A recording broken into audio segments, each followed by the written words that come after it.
Project Veritas is suing James O'Keefe and his new company, and it's a crazy story. I think it's a death knell for Project Veritas as an organization going after James in this way. But we do have major breaking news related to this. We have right now apparently a resignation letter from one of the executives at Veritas. I don't know if this is related to the lawsuit against James, but I believe it likely is. Because I have to say, this is for Project Veritas to sue James is basically them saying, we're done, we're over, and whatever goodwill, whatever good faith, people may have had in us after James left is completely gone.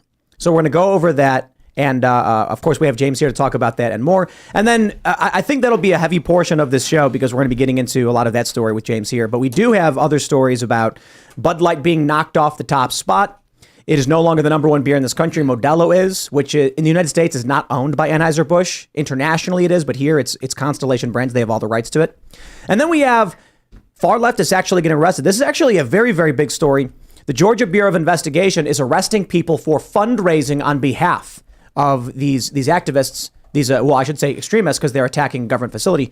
The left says this is going after legally protected speech and fundraising efforts for legal defense, but I think they're lying. So we'll get into all that. Before we get started, my friends, head over to castbrew.com and pick up your order of Cast Brew coffee. It is our company. We're sponsoring ourselves. If you want to support the show, buy our product over at castbrew.com. You can sign up for the Cast Brew Coffee Club, get 3 12-ounce bags per month. Or just come down here and pick whatever coffee you like. We've got Rise with Roberto Jr., a light roast, Appalachian Nights, a robust dark roast. And of course, we have Colombian and French roast with more to come. We're actually planning on launching a signature Seamus roast. That's soon. Right. A Seamus blend for which it'll be a deal. We're doing a Seamus where he gets a portion of we do a rev split thing on that. So castbrew.com to support the show. And also go to timcast.com, click join us, become a member because we're going to have a members only uncensored show tonight. And if you're a member, you get access to our Discord server. If you have been a member for at least 6 months or you sign up at the $25 per month level, you can submit questions and actually call into our uncensored show to ask us and our guests questions. So I recommend doing that. We're going to have a really, really good after show, I'm sure. There's a lot to talk about. So smash that like button right now. Subscribe to this channel. Share the show with your friends if you think we do a good job. Joining us tonight to talk about this, of course, is the man himself, Mr. James O'Keefe. You might want to grab your microphone. Oh, there it is. There it is. Usually my microphones are tiny and hidden. Yeah. This one is, there's actually 2. One's in the way. All right. Sir, everybody knows who you are, but how are you? I'm doing great. A lot has happened since I last saw you guys. Yeah. OMG, no more Veritas. OMG. So give us a quick introduction to where you are now. Well, I started a company called OMG. I got the T-shirt. I brought some swag for you, too. Oh, very nice. We'll put it on the wall. OMG, we break stories that make you go, oh, my gosh, righteous indignation. It's a private company, subscription-based news organization. I started it March 15th, the Ides of March. It's been very successful. It's a private company. I 100% own it. And I'm very excited about this vision, which is to decentralize journalism because people no longer trust institutions. So we got to equip thousands of people. I've been talking about doing this for many years, Tim. I've talked about it with you. Yeah. But I think the time is now. I think I'm ready to go do it. So that's what we're doing. Right on. And of course, with the breaking news, it's good to have you here. We can talk about what's going on and get to the bottom of it. So thanks for hanging out. Absolutely. We got Seamus Coughlin of Freedom Tunes. My name's Seamus. I make cartoons. I also make podcasts. So I have a podcast called Shamer that airs on Rumble on Tuesdays and Thursdays. I also have the cartoons Tim mentioned. Those are over at Freedom Tunes. We're going to be releasing a funny video tomorrow. We were going to be releasing a debunkers video today, but unfortunately there were some complications. So we're going to be releasing that one in this next week. But I think you guys are really going to enjoy it, and I think you're going to like tomorrow's cartoon as well. Hi, everyone. Ian Crossland here. Happy to be here. James, good to see you, my man. Great to see you. Been, what, a year and a half or something like that. Well, we'll talk more. I want to get down to the bottom of this. And I'm Serge.com. It's a pleasure to meet you, James. And excited for tonight's episode. So let's get started, guys. We actually have a couple big stories related to this, but I think we'll just start before the breaking story we have. It's a resignation of an executive. I think we'll get into that, but we need to give context first. So the first segment we have from Timcast.com, James O'Keefe and media group sued by Project Veritas Action Committee. The Project Veritas founder allegedly ran amok, put his own interests ahead of the outlet. Former CEO and founder of Project Veritas, James O'Keefe, has been sued by his former outlet. O'Keefe Media Group and 2 former employees of Project Veritas, R.C. Maxwell and Anthony Eatropoulos, am I pronouncing that right? Eatropoulos? I believe so, yeah. Are also included in the lawsuit for allegedly breaching their contracts for the benefit of OMG. They say O'Keefe allegedly ran amok and put his own interest ahead of Veritas, which asserted the outlet's founder failed in his duties and caused serious and significant damage, according to the lawsuit, which includes Project Veritas Action Group as a plaintiff.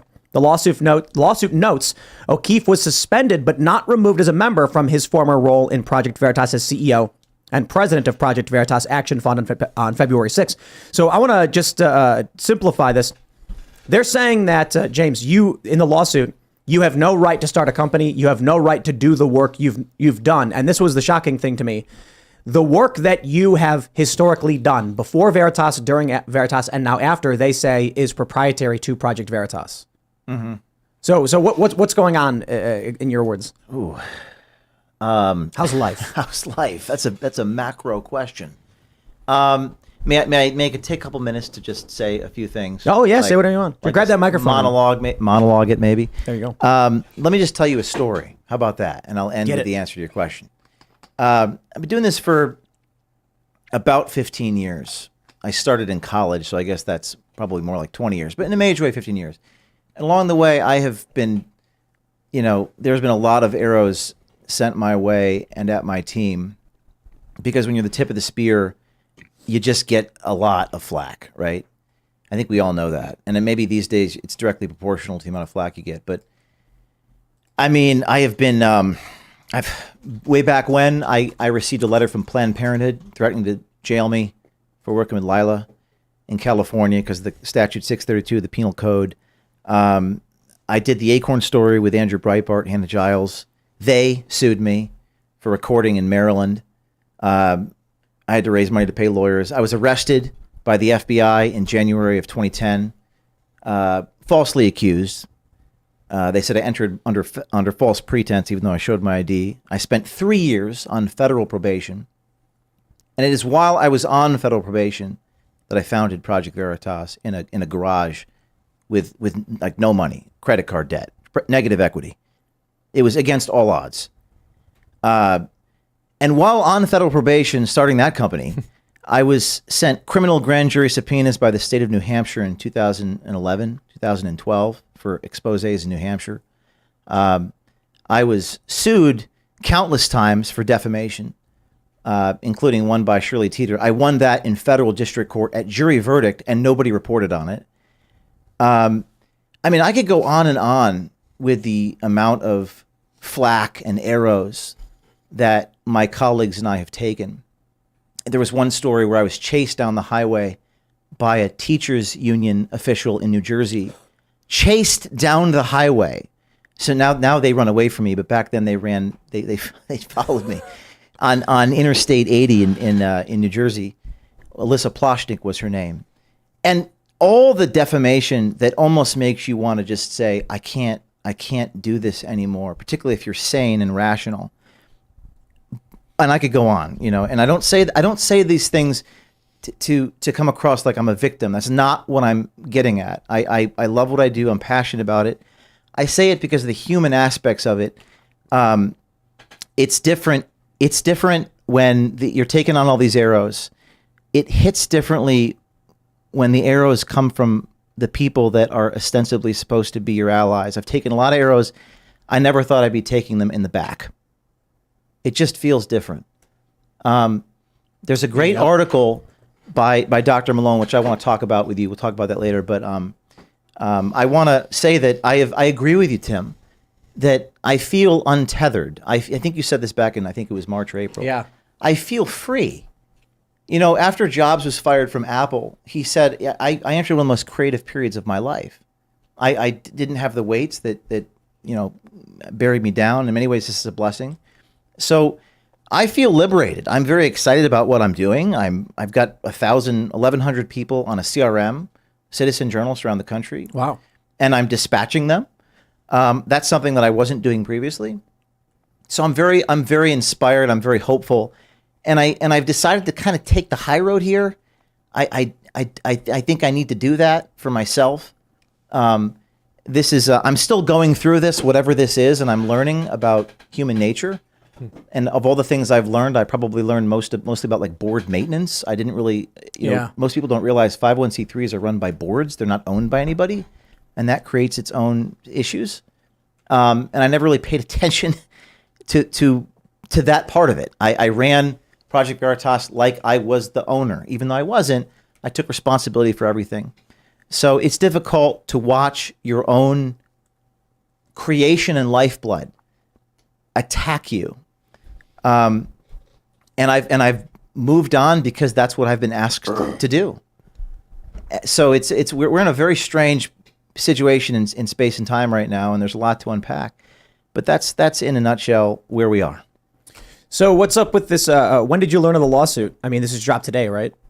I learned because Will Sumner of the Daily Beast called my phone. And whenever Will Sumner from the Daily Beast calls you, it's usually not, hey. You gave him your number? Hey, everyone's got my phone number. Yeah, that's when I learned of it. Oh, wow. So, well, do you want to, do you have, I don't know if you can actually say anything. I mean, the obvious thing is when you're being sued, you just don't talk about it because you've got to say it in court. Well, that's the process is the punishment. Right. So I was raided by the FBI in November 2021, and the process is the punishment because, and I talked about it, but that's the thing. The lawyers say don't talk about it. Yep. And I have to make executive decisions about what I can and should say, and that's what this whole thing is designed to do. It's designed to shut me down and silence me. This is not the first time I've been through this. So I went through the lawsuit a little bit, and I have it here. I have it pulled up actually. And their relief. Let me show you the prayer for relief. This is what Project Veritas is asking of the court. It says, declare O'Keefe in breach of his employment agreement in violation of his fiduciary duties and in violation of his duty of loyalty. Declare Eatropoulos in breach of... Do you want to bring this up? What's up? Do you want to bring this up? Yeah. Okay, cool. Declare Eatropoulos in breach of the Eatropoulos agreement. Declare Maxwell in breach of the Maxwell agreement. Declare OMG to have tortiously interfered with the employment agreement, the Eatropoulos agreement, the Maxwell agreement. Declare O'Keefe to have misappropriated plaintiff's trade secrets. That's big right there. Declare O'Keefe liable to indemnify plaintiff for the cost of defense and or liabilities arising from actions taken by him or his errors or omissions. Issue a preliminary and permanent injunction enjoining O'Keefe and OMG from soliciting or contacting plaintiff's donors, employees, or contractors, disparaging plaintiffs, obtaining, using, or disclosing plaintiff's confidential information, and keeping and failing to return plaintiff's property. Now, some of these things, look, I understand, like, you got to give the property back if you have any, whatever that may be about. But there's some things here that are the trade secrets. What you need to understand in this is, here, you can respond if you can or want to. The way I see it, James, you started Project Veritas. You brought trade secrets. They then, it seems like an institutional capture with one of these guys on the board apparently having pronouns in his bio or something. All of a sudden, they're telling you, you're locked up, you're suspended, stop doing your work. So you go off and do your own thing. And then they say, nope, we own those. Everything that you built, we own. Every technique, all the methodology, those are ours and you can never use them again. That effectively says the methods of James O'Keefe can never be used by James O'Keefe again. Right, and the money that was raised and that I raised, taking lots of black cars around to raise it. I don't know if you get the inside joke there, but they say there's black cars are inappropriate. Was raised to expose corruption, and now is being used in an effort to stifle my efforts to expose corruption. I want to add to this. So how does that work? The black cars thing. They say that black cars. You drive around in these like SUVs or whatever that are very expensive. I'll tell you guys a story. We did an event in New York. And we had very serious security threats. We had security running around the building looking for individuals who we believe were involved in very serious threats and swatting and things like that. So when the event wraps and they're like, here's your exit, Mr. Poole. I'm like, yo, there's like 100 people out there and we're under like tight security conditions. So I need to like get out. James says, I have a vehicle for this reason. Come with me. And then James brings me into an SUV. There's a reason why you have vehicles like this. To use that against you when you are the target of threats, death threats, like ridiculous law enforcement raids. I mean, who's funding this? What money are they using to pay for this? Is it 501c3 money? I mean, donors who gave to Veritas are paying them to sue you. Right? I mean, bear with me for a minute. It's going to take about 90 seconds. I want to read something to you. You know, Dr. Malone, the guy who did the stories about COVID, and very smart, Fantastic. very smart guy. Very, Robert Malone. I've become pretty close to him recently. I was having dinner with him, but he wrote this a few months ago. I just want you to listen. Just bear with me for 2 minutes. Remember that story about Pfizer with the cage fight? This happened a few days after that. These are Malone's words, and I just want to read them before your audience, because this is profound. He wrote this on like a Substack or something. Without knowing the details of all this, this episode has all the earmarks of a terrible institutional problem in nonprofits that we've seen many times before. All it takes is a remarkable success, big infusion of money, a weak, jealous, confused board using disgruntled employees as shields. The board develops a backwards-looking focus, taking apart the success. Why did management take those risks? Why did the head of the organization not consult with us? Why didn't the head of the organization follow industry-established practices? How come the organization's president did not do something different than what he did to establish long-term success? Which is a word that they used, long-term success. I remember there's one time I raised $1 million, and they said, well, you could have raised 10 million if you did something differently. I was like, what? And why did they do it? Above all, why is this guy getting all the attention? Other insiders in the company start consulting with the board, and the plot is hatched. All it takes is an investigation. Some claim the guy at the top is making everyone work too hard. And then people get burned out. You can fill in the blanks with complaints, and there's always something somewhere. The scheme usually involves claims of financial nonsense, such as office parties or helicopter rides. Once the decision is made to oust the guy, he really has no chance. All that remains is the need to find a pretext. Next thing you know, the unthinkable happens. The hardest working, innovative, and most effective person is out. The board keeps the money, the disgruntled staff gets their pound of flesh, and everyone who stabbed the guy in the back gets a raise, and life goes on. I've seen this many times before at nonprofits that kill the goose that lays the golden egg. The achievements gradually die, the organization maintains some name recognition, and they become a letterhead. This is the triumph of bureaucracy over achievement. I had a founder tell me that it's actually a fight against excellence itself. It took me a while to understand what he meant by that. It's a tragedy, but unfortunately very common, particularly at hospitals and churches. And part of the problem traces to the structure of nonprofits. They're not owned by anybody. So there's a committee whose job is to hire and fire the CEO, but they're not meant to manage the company. They're supposed to put a leader in charge, because you can't lead by committee. That's Stalin-esque. The board hires the president hires and fires the staff. The board is unpaid, which usually means they have no reason to be involved in the operations in the first place. But all the while, they have a sense that they should be controlling things, even though they rarely understand what's going on. So that was Malone, who's Spot on. spot on. The looking backwards thing's brilliant.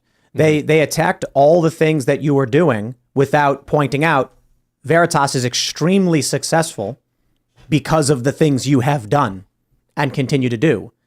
They stop it in this single moment out of the entire context of the life of Veritas and say, look at these things he just did, instead of saying, look at the similar things he's been doing that have led to our success.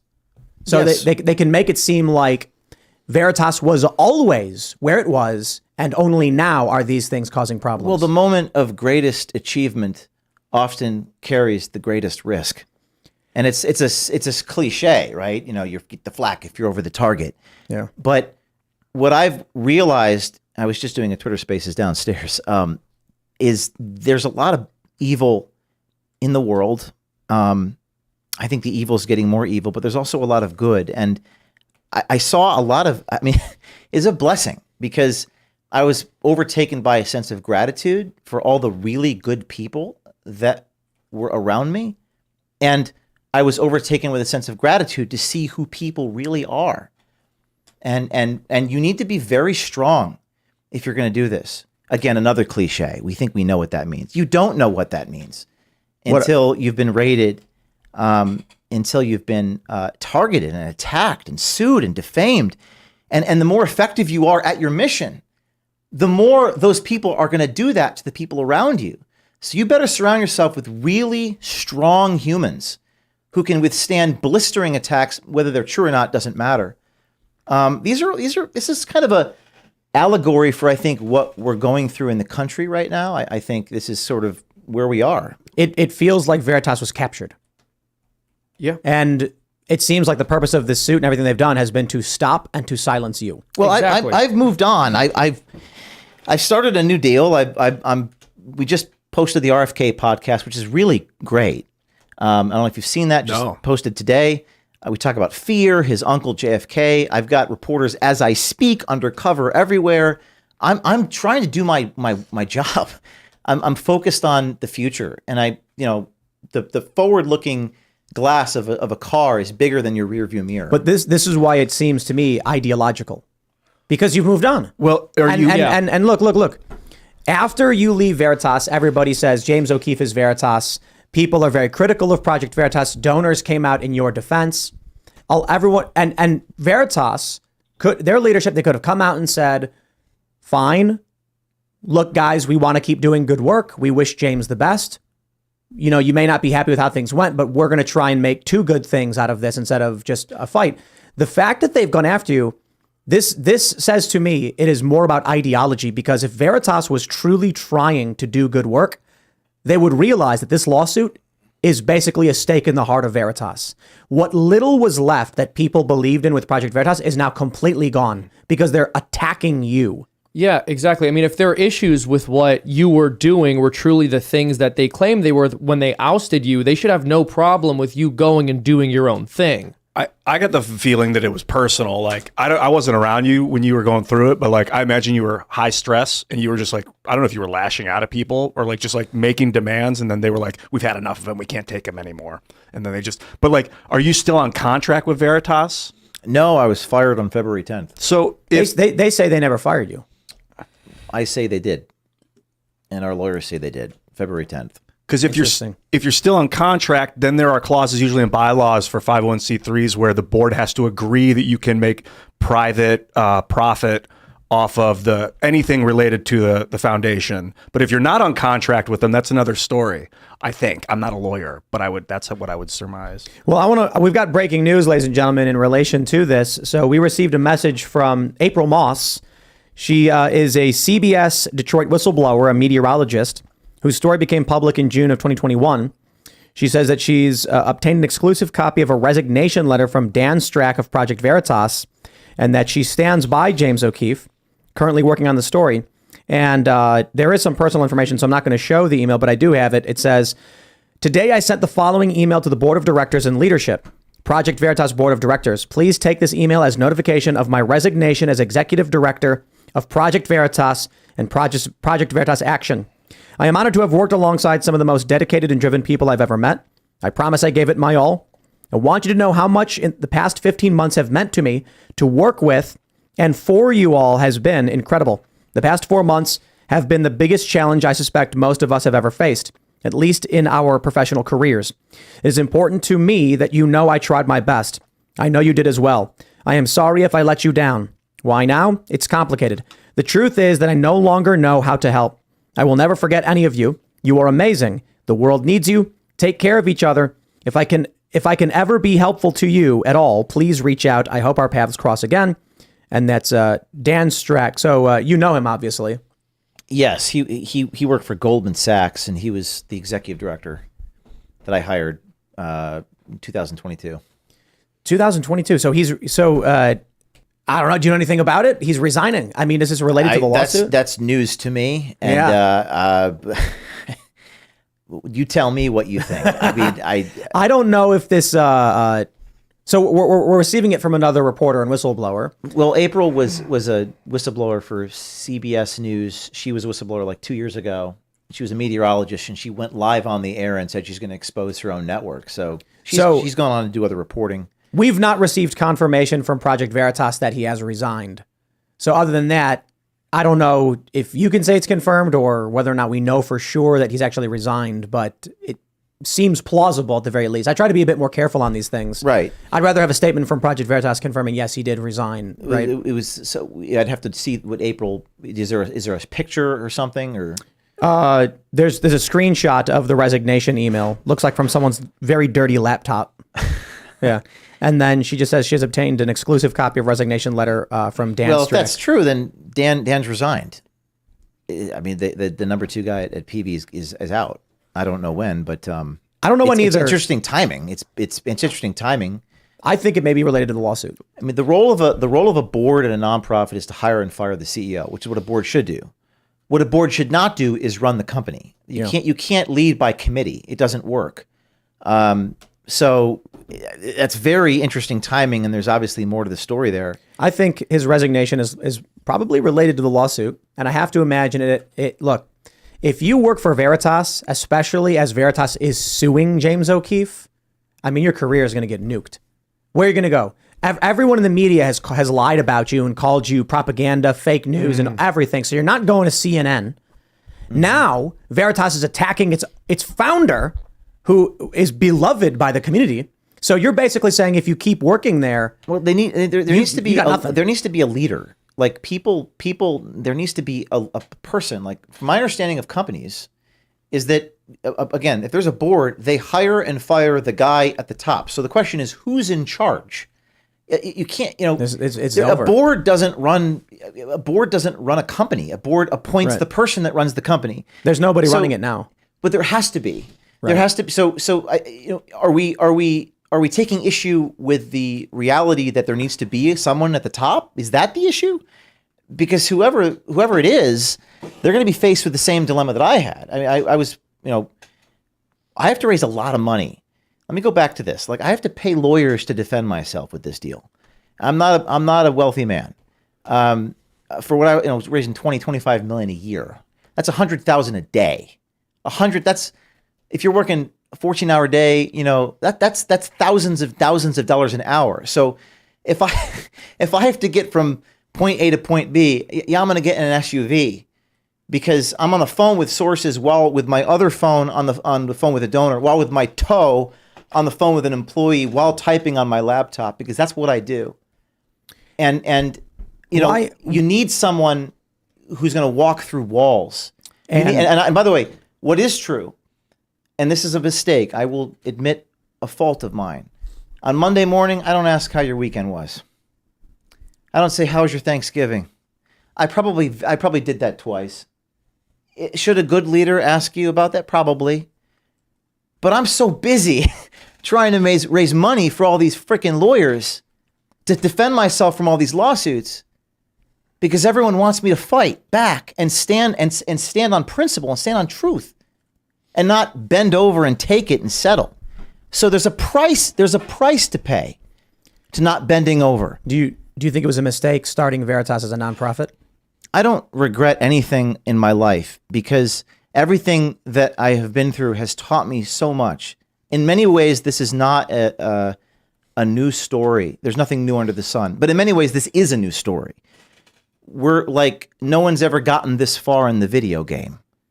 I mean, I'm happy that I went through what I went through, because I had, at the time, I had to go through that. It was like I was in a garage in a 300 square foot, like halfway house looking piece of shit garage with negative equity.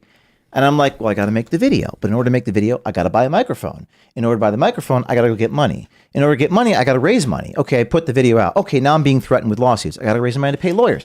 So what vehicle do I need to get the money to raise? Okay, I get into 501c3. Okay, to get a 501c3, I need a board. Let me get the board. It was like, it was a means to an end. Yeah. And the way I see it now is, it's remarkable to see that over the span of 13 years, 12 and a half, 13 years, you build up to the point of $25 million a year. $7 million on lawyers. $7 million on lawyers. On average every year, or That's why everyone loves last them. year, it was in the last few years, 4.5, 5, 7 million. We file public tax returns. So this is all public information. Yep. At 990 tax return. 7 million. I had lawyers making over $1 million a year, which is double my salary. You can look that up. Apparently some lawyers are still making some money off of Project Veritas. And I got to raise money to defend myself here. With the process is the punishment. How are you gonna raise $500,000? People say, how do you do that? If you go to my Telegram page, there's a link. There's a C4 that we have. I'm not on the board. I'll tweet it. You can donate. But Tim, I could write 30 war stories. I was in court last September in D.C., federal court, civil trial. They sued me for breach of fiduciary duty, trespass, and some other things. Jury trial, who sued Democracy Partners, Right, Bob right, Creamer. right. That was the video inciting right. violence. Yeah. I was in a sensory deprivation chamber, AKA a federal courtroom, for like a week and a half in Washington, D.C., which is its own hellhole, because when you're in D.C. for 24 hours, it's like a spiritual attack against you. Yeah. And there's a jury, and there's all these lawyers, and I'm on the witness stand, and I could have probably settled the lawsuit. I don't know, for something, a couple $100,000, maybe $100,000. But I chose to do what I thought was the right thing and not settle it and go to the Supreme Court if I had to. Millions. Yep. Over $1 million spent. It was the right thing to do. But to do that, you have to walk through walls. You have to do things that people don't want to do. Like Michael Jordan said, leadership has a price. Yeah. And victory has a price. And are we willing to pay it? You know why news like what you do is so fleeting? I mean, I think you do, but for the audience, the rhetorical you, I've told this story before because I've encountered this literally talking to heads of media. You get a guy who comes into, you get a journalist or a media guy, and he goes to the investors and says, I want to do this investigative reporting and expose corporate and governmental malfeasance. I need investment capital to get started. And the venture capitalists and the business guys go, awesome, fantastic. This sounds really, really good. So what's our return? And you say, well, this kind of news does really, really well. Millions of views, 10 million views, 20 million views. It's amazing. And we can sign up people to be members, support our work. So, we could be looking at a very lucrative enterprise and say, yeah, but timeline wise, when are you going to get the story? When's the first big scoop? Right. And you say, well, I don't know. We have to do the investigation. And they say, how much does that cost? That's going to cost $300,000 for the preliminary investigation. And they say, and how much do I get back from that? Well, we don't know. We're investigating a story. We have no guarantee the story pans out the way we think it's going to. That's right. And they say, I am not going to invest millions of dollars or even $300,000 unless you tell me when I get my money back. Then someone else walks in the room and says, don't listen to that guy. I'm going to launch a news company and I'm going to get you a $2 million return in 3 years. And they go, oh, wow, how are you going to do it? We're going to publish clickbait garbage nonsense and complain about people's politics. Because and it's they go, cheap. bang. Because you worked for Vice, right? That's right. Shane Smith. Yep. It's funny, Shane Smith, my executive assistant's name is Shane Smith with a Y, not an N-E. And Vice's unique value proposition was, we go there. I think I saw a billboard in New York Times, or Times Square, we go there. Yeah, something like that. So their unique value proposition was they actually go on the location they're reporting on. And then around 2014, 15 is when things started to shift. And they said, well, and then they started relying, presumably, this is my opinion, more on ridiculous clickbait articles. So this is a really important point. Investigative reporting is like outrageously expensive, like beyond what people can fathom. Because even sending people like flights, hotels, it costs a lot more nowadays. Lawsuits. I mean, we're talking, you're right, hundreds of thousands of dollars to do one story. So if you're a businessman, if you're a venture capitalist and you want to make a profit on this, good luck. Good luck to you. You know what our budget was for a 3-day shoot? We got a story, boom, breaking. There's civil unrest happening in this country. The president may get ousted. We're sending a crew down, $50,000. It's a bigger story. It's going to take a week or 2 weekends, $200,000. And that was cheap. You've got salaries, camera equipment, travel. You got to have insurance on a $30,000 camera. Not to mention lawsuits. Legal. You got people who are going to be detained entering the country. You got people who are going to be pulled out by cops because they're covering this stuff. You've got 4 people have to go there. You've got security requirements. You've got security briefings. You've got health. If you're going to Egypt, you got to go in for all these different vaccines. If you're a businessman and your purpose is I wrote a book about this called American Muckraker. In the 50s, 60s, and 70s, there was integrity. There were bosses with what I call balls. Maybe you prefer huevos or testicular fortitude, whatever. Huevos, eggs, balls. Bosses with balls. Okay, I'm just going to say balls. And the people in the comments be like, well, I don't have balls. I'm a woman. Okay, whatever. What's a woman? 2023. Whatever. James, people had balls. They would say, you know what? The cigar and the fedora, I'm going to spend that money because it's the right thing to do. It's the right thing to do. Doing the right thing is expensive. It comes at a cost, but it comes at a human cost. But it was also, to a certain degree, vanity. To a certain degree, because you had people running these institutions saying, we're going to be the best news organization that's ever been. And that means going there. That means doing the work. And we can, but my philosophy was always since day one, my core value, my tenet was, whatever it does cost, I will get that money to do that thing. So that was my raison d'etre was I'm going to go do this project, or I'm going to go get the story. If it costs me $1.4 million to get it, I'll find a way to get the money so that I can do the thing. Now it's let's get the money. Forget the thing. Let's focus on the pursuit of that thing over there. Journalism is anathema to the commercial imperative. Yes. And you know what I think happens with, let's just say, insert hypothetical media nonprofit? After a certain amount of years, people get involved and they start saying, hey, we're making $25 million a year. That story's a little bit risky. I kind of like the way things are going. That's big money. Now, I never thought of it that way because I work so hard. I mean, I worked so hard to raise that, and I never celebrate getting a check.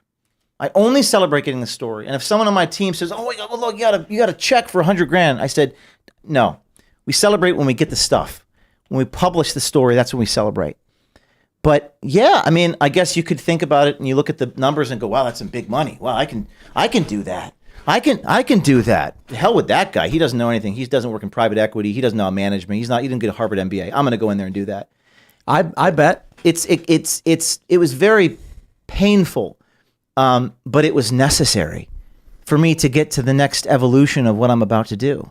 I would be willing to bet that the near absolute majority of people who have given to Project Veritas, if they heard a story about James O'Keefe boarding a private jet to fly down for a vacation in Miami Beach with a nice suit and sunglasses, they'd be laughing and clapping, being like, this is exactly what the man deserves it. This is success. This is victory. If someone like James O'Keefe can live in style with the work that he does, we're on the right track. So the idea that you simply driving in a car was somehow offensive or detrimental to the organization is laughable to me. What I was saying before is, look, if you launched a private company and from the get-go and you brought in members and you ran it as a membership, like you're doing now with OMG, you'd post a picture of yourself, top G, getting on a private jet with a Bugatti or whatever, and people would be going like, yes! Like, not only are we winning, but James is flaunting his success to show all of the corruption and to inspire young people that there's a path to success. Well, Elon Musk says the private transportation is the one thing that can maximize your time because you can have 2 meetings or 3 meetings in a day. Like there was one time absolutely. I woke up in New York, I had a meeting. I went to Wisconsin, I had a meeting, and I had Arizona. I had 3 meetings in one day. And you're running a company. You have to, you're spending $100,000 a day. Your time. This is basic economics. It's so valuable that it becomes imperative for you to get from this point to this point. Obviously, everyone knows that. But Tim, we did a story on OMG. Speaking of my new company, we did a story on the FEC. We knocked on doors, and we just knocked on doors. It was expensive. We had to go to Maryland. We got to go here. We got to go there. But now citizens are knocking on doors. They're inspired. They're running around the country. What can I do? It's a fraction of the budget of these media corporations, and we're still getting results. So this is what people need to realize. The path to luxury, wealth, comfort, high society has typically been for a long time garbage. It has been people going on TV with big fake butts. And that's fine if you like it. I got no beef. But I've always asked myself, how come firefighters don't get paid more money? Oh, it's like, we can't put it in the budget. We can't. But police salaries are super low. These leftists want to abolish the police. They complain about cops. Like, well, cops don't get paid very well. It's not a job people want to do and feel good and safe doing. It's high risk. Yet, sports athletes, celebrities get paid ridiculous amounts of money. And the person who is in a movie posts a video of themselves boarding a private jet with a fancy Dom Perignon or something. And everyone says, if I want to succeed and have wealth and luxury, you have to be a vapid culture salesman. There's a lot more here that I could say that I'm not going to, because there's a lot more here. I don't want to get into the, there's some things I could tell you that would make you go, what? But I don't want to be goaded into going there, because I think that's what the intent is here, to try to get me to do. But there was something about people should be making the same money, or there shouldn't be a disparity of the CEO shouldn't be having a different form of security versus this old guy here. Well, this guy's getting attacked and his life's threatened. So do we want to get paid equally? So some of this doesn't make a lot of actual sense. Institutional capture. I mean, the Southern District of New York is where the FBI raided me. So now I'm being sued in the SDNY, a jury trial, in order to issue an injunction against me to stop exposing corruption by the organization that I founded, which mission is the stated mission is to expose corruption, and they've issued an injunction to stop the founder from exposing corruption. They have issued an injunction, or I'm sorry, they filed a lawsuit to request the federal courts to stop investigative reporting. Like I always say, like if you brought this stuff to Netflix, they would like laugh at you. Like this is crazy shit. But just another day in my life. Just to wrap up my last point, we should be happy to see James relaxing on a private jet. We should be like, you do good work, you stand up for something honorable, you help this country, you get rewarded for doing it. Instead, and I don't mean to just put this on you. It's something everybody has in their mind that if you're going to do nonprofit work, you should be poor. And not literally every single person, but I used to do nonprofit fundraising, and I have to explain to people. They're like, "Did you hear the CEO of that nonprofit gets paid $1 million?" And I was like, "Good, wow." Which nonprofit? I didn't know you did that. Oh, I did fundraising for a whole bunch. I did fundraising for Greenpeace. I worked for the PERG groups. That's right. A handful of others. Some of those are 501c4s. He had some hidden cameras there. He actually saw you working. You would be surprised. It's actually a good place to probably have some. I think you're right, Tim. I think there's nothing wrong with taking a helicopter. I mean, taking a helicopter home. I know people who do that. I won't name them, but that's a standard industry practice if you're a 20, 30, 40, $50 million company. You get home so you can get a good night's sleep, so you can wake up fresh and go to work and go to meetings and go travel. But it's just part of business. I think the issue is that people look at things like hopping on a private jet or a private car as luxury instead of necessity. Well, what is the root of all socialism? What is the socialism? Envy. Yeah. Mm-hmm. Envy. What is socialism really about? It's about envy. Oh, it's not. It's about hating the guy who's achieving something and successful, tearing him down. When in reality, what we should be doing is lifting everybody up. But my point is this: it's misplaced too. So I get a request like, "Hey Tim, we want you to fly out here and come on this show," and I'm like, "Okay, I only fly first class."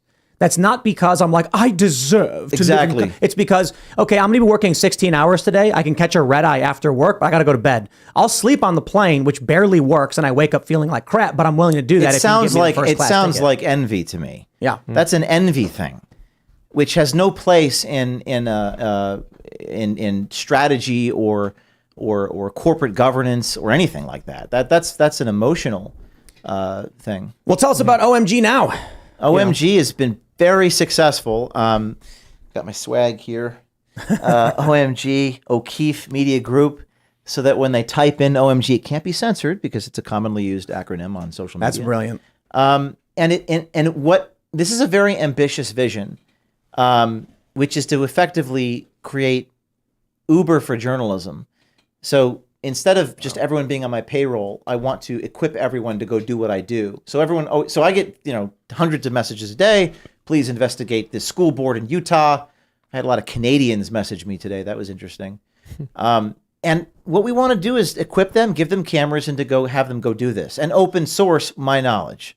So everything I've learned about what I do, I'm producing a series of master classes on ethics, law, technology, and I'm teaching people how to do this because I think it does require some skills. It requires being trained and educated, and I'm going to open source that. I'm going to put it behind a paywall, O'KeefeMediaGroup.com. You can subscribe. It's $20 a month, and you can get access to this information. We have a database of like 1,100 people, and we're deploying them. And we're doing, as I speak, they're in the field recording. Follow-ups on Pfizer, the FDA, the government, the deep state, the administrative state, the three-letter agencies, school boards, teachers, media companies. We want to help everyone, but when people say, "Hey, James, can you please go do this story?" Now I'm saying, no, you go do that story. It's on you. I'll give you a camera. I'll ship you a $500 camera. I'll teach you, but you got to figure it out because I can't do it all myself. It's not sustainable. One of our biggest stories is now getting Congress to act. This is the Act Blue donations that were being funneled into different individuals with like 10,000 donations on Correct. their name and things like that. That's crazy. How did you find out about that? That was found out by a citizen journalist in Wisconsin, Election Watch. Peter is his name, and he just went on the FEC website. He's like, well, that's odd. This one guy, This modest guy in Annapolis has made like 10,000 donations, and I just went to knock on his door. And they said, well, I'd like to donate that many times, but I didn't. yeah, So it's leading to congressional action now. yeah, right on. I mean, imagine if the rest of the media actually did that and followed those leads instead of publishing articles on why Star Trek was racist.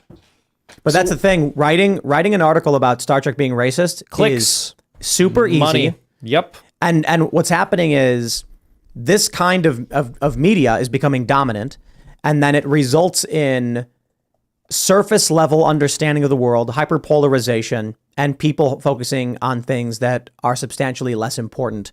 You get YouTube channels where they're like, we're going to make our 160th video about Dave Rubin. Yeah. And I'm like, but Dave Rubin's a guy on YouTube. Like you can talk about the president. I think we talked about David Pakman, and I unfairly criticized him for talking about Trump so much. And now I realize, no, that's actually fine. Like, if you're going to talk about the president 1,000 times, I totally get it. You're right. You should. If you're going to talk about AOC, if you're going to talk about people in positions of power and authority, heads of industry, that I understand. If you're going to claim that a YouTuber who ranks at like number 1,000, no, that's just vapid e-drama. But it's easy to make. It riles people up at the lowest common denominator. It makes money. And it's very difficult to do the research. People want to hear their opinion being uttered by somebody else, but that doesn't actually change anything. I mean, why don't journalists do this? My theory is they don't do it because if you actually point a camcorder or a hidden camera in any direction in a bureau or a government office, it'll contradict what you see on television. Yeah. Like reality contradicts narrative. And the other thing is, I think I've always said that we hold a mirror up to people and they don't like what it is that they see. They hate the person who holds the mirror up to them. So, I mean, going back to the citizen journalist thing, we had people that are so humbled that we reached out to them. This Texas people I was speaking to, there's a group of people exposing something local in Texas, and she was shocked that OMG, that James O'Keefe would send her a camera like, well, you're going after like Pfizer and the Pentagon and the deep state, so why would you talk to us? It's like, well, you got to start local, got to go to your local school board meeting, right? But Tim, you were downstairs with me, and I was on the Twitter Spaces, and someone said, well, I don't know where to start. And I said, have you gone to your school board meeting yet? And she said, no, I didn't know I could. Don't I have to have a kid in school? I was like, no, you're a taxpayer. Go to your school board meeting. Yeah. Put on these little cameras and talk to people in the hallway and see what you come up with. So we're starting there. Do you hire them, or do you have them as contractors, or do you just send them stuff to start? We send them. We have a form on our website, o'keefemediagroup.com. You click on the link, and there's a citizen journalist request form, and we just ship them a camera, provided they're not insane or stupid. Insane or stupid. We'll send you a camera, and you'll have to maybe perhaps sign a waiver, and then we'll pay you. We had a young woman in Minnesota record her official in college saying, "Shh, don't. A transgender person will be in your room as your roommate, but we won't tell you that they're transgender." Saying this to her, and she recorded it. Wow. And we paid her $1,000 For the footage? for the footage. Okay. Well, I think that's a very important mission because you're putting a lot of emphasis on what's happening at the local level. And it's good to focus on national politics. Obviously, everyone in this room does that. But for individual people in any given community to be involved with their school board and then also be able to see like undercover journalism on what's going on at their school board, I think is incredibly valuable. I think so too. It's so necessary, dude. All I want is, because I'm a big fan of Veritas. The people I know at Veritas, I love them. The people I met. The people, I mean, obviously you're like my brother. I mean, I don't know. We know each other pretty Band of Brothers. Yes. You did Henry the... Simple Few, man. 4-part Simple 2, Few, yeah. yes. And I want you guys to succeed, O'Keefe. Why do you think that there's a way for these organizations to both just keep firing on all cylinders? Absolutely. I wish them well. I hope they do what they do. I want everyone to do this. I think everyone should do this. I don't think people should stop people from doing this. I don't think we should. I don't think it's. I think it's against the First Amendment to stop journalism and stop trying to use the federal courts to stop journalists. I've been sued so many times in my life.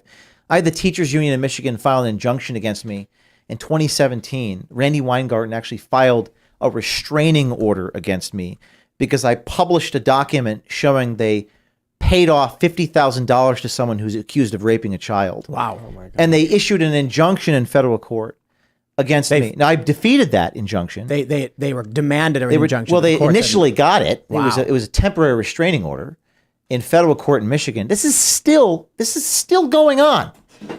5 years later, I haven't settled the case. Now I'm not in charge there anymore. But you see what's at stake here? Oh, so you're out. It's like, okay, Veritas, all yours. Well, no, but I didn't want that to be the case. No, I know, yeah. But whoever is in charge has to now deal with this dichotomy of, okay, I got to raise ridiculous amounts of money to fight on principle, or I can settle and give up. So in Michigan, this was a document where it was paid off $50,000. We got the guy in hidden camera saying he knows what he did. We publish the story. We get sued. No one comes to our defense. Hundreds of thousands of dollars. I'm deposed. I go through depositions in with these lawyers for the teachers unions, and that's its own form of torture. But that's the price you pay. So for this company, OMG, for O'Keefe Media Group, is it like, you're obviously private right now. Do you have any ambition to take it public? That's such a. I'm taking it one week, 1 month at a time. Probably not. I mean, I have trust issues right now with ownership. I 100% own it. I haven't taken on any debt. No equity. We had a very successful launch. We have thousands of paid subscribers, which is pretty good for an organic launch. Yeah. And we'll take it from there. We do have a 501c3 and C4 that I'm not on the board of. I posted that link to my Twitter. Liberty Guard's a C4. They're going to help pay for legal defense to pay for lawyers, and Private Citizen, which is a 501c3. Liberty Guard and Private Citizen, if you want to donate and get a tax deduction to help pay our legal costs, you can donate to those organizations. Are you with them? Do you work for them? No, their boards their mission is to defend citizens who are being under attack and being silenced. Like in this case. So they'll take donations to support paying the attorneys. Oh, it's just insane how much of this is lawyers and just legal fees. Nonstop. And attorneys. People have no idea. I didn't. I mean, well, I knew that for what you were doing, you ended up getting sued a number of times, so I figured that was a problem for you. I didn't realize how much that added up. Well, it was also I know like the legal the system's expensive. This case but in 2019, jury verdict in North Carolina. None of you knew this. It was like a jury verdict. Woman sues me for defamation for quoting. We quoted Scott Fogle. And Scott Fogle is saying what he said. And they sued me. I don't know why they're suing me. They should sue Scott Fogle. And it gets all the way, I had to fight it for like 2 years. It goes all the way right before the verdict. The jury's coming out of the box. And the federal judge gavels the case and goes, and I'm paraphrasing, federal judge, Article 3 judge says, "Can someone please tell me why we're here?" Wow. And the lawyers, the plaintiffs' lawyers, these are like the Hillary Clinton sort To of make money. group. Right. I don't know how this old woman could afford like 5 lawyers. That's another story. I had 2. One of them was blind. And that was intentional because the jury sympathized with him as much as they did her. justice is blind. Justice is blind. And the judge goes, if you is directed at, this is a transcript directed at the lawyers. If you sued Mike Wallace, I realize Mike Wallace is dead, 60 Minutes. But if you sued Mike Wallace for what you're suing James O'Keefe for, everyone would laugh at you. Mm-hmm. And you should have seen the look on these lawyers' faces. They were like, whoa, we didn't expect that. So sometimes you have to fight it all the way Did to you win the legal end. fees? It took, last year we won back $15,000. Because in the United States, It's capped. yeah, right. We got administrative fees back. Oh, so that covered what, one Like response letter? faxes and like copy scans and things like that. It Yeah, covered. I think people need to understand this. If someone sends you a demand letter or a threat or an intent to file, and you go to your lawyer and say, okay, how should we respond to this? They'll say, we'll draft a response, $15,000, bang. That's why everyone loves lawyers so much. Yep. Yeah. Well, I don't my blame point- the lawyers. You've got a firm of people. They got 3 people on it. They the really good lawyers charge a lot of money because they're really good and you want to win. But I mean, look, I get it, but I'm just saying it's absurd. It's ridiculous how expensive it all is. But there's a point buried there that I want your audience to understand. I had to fight it all the way.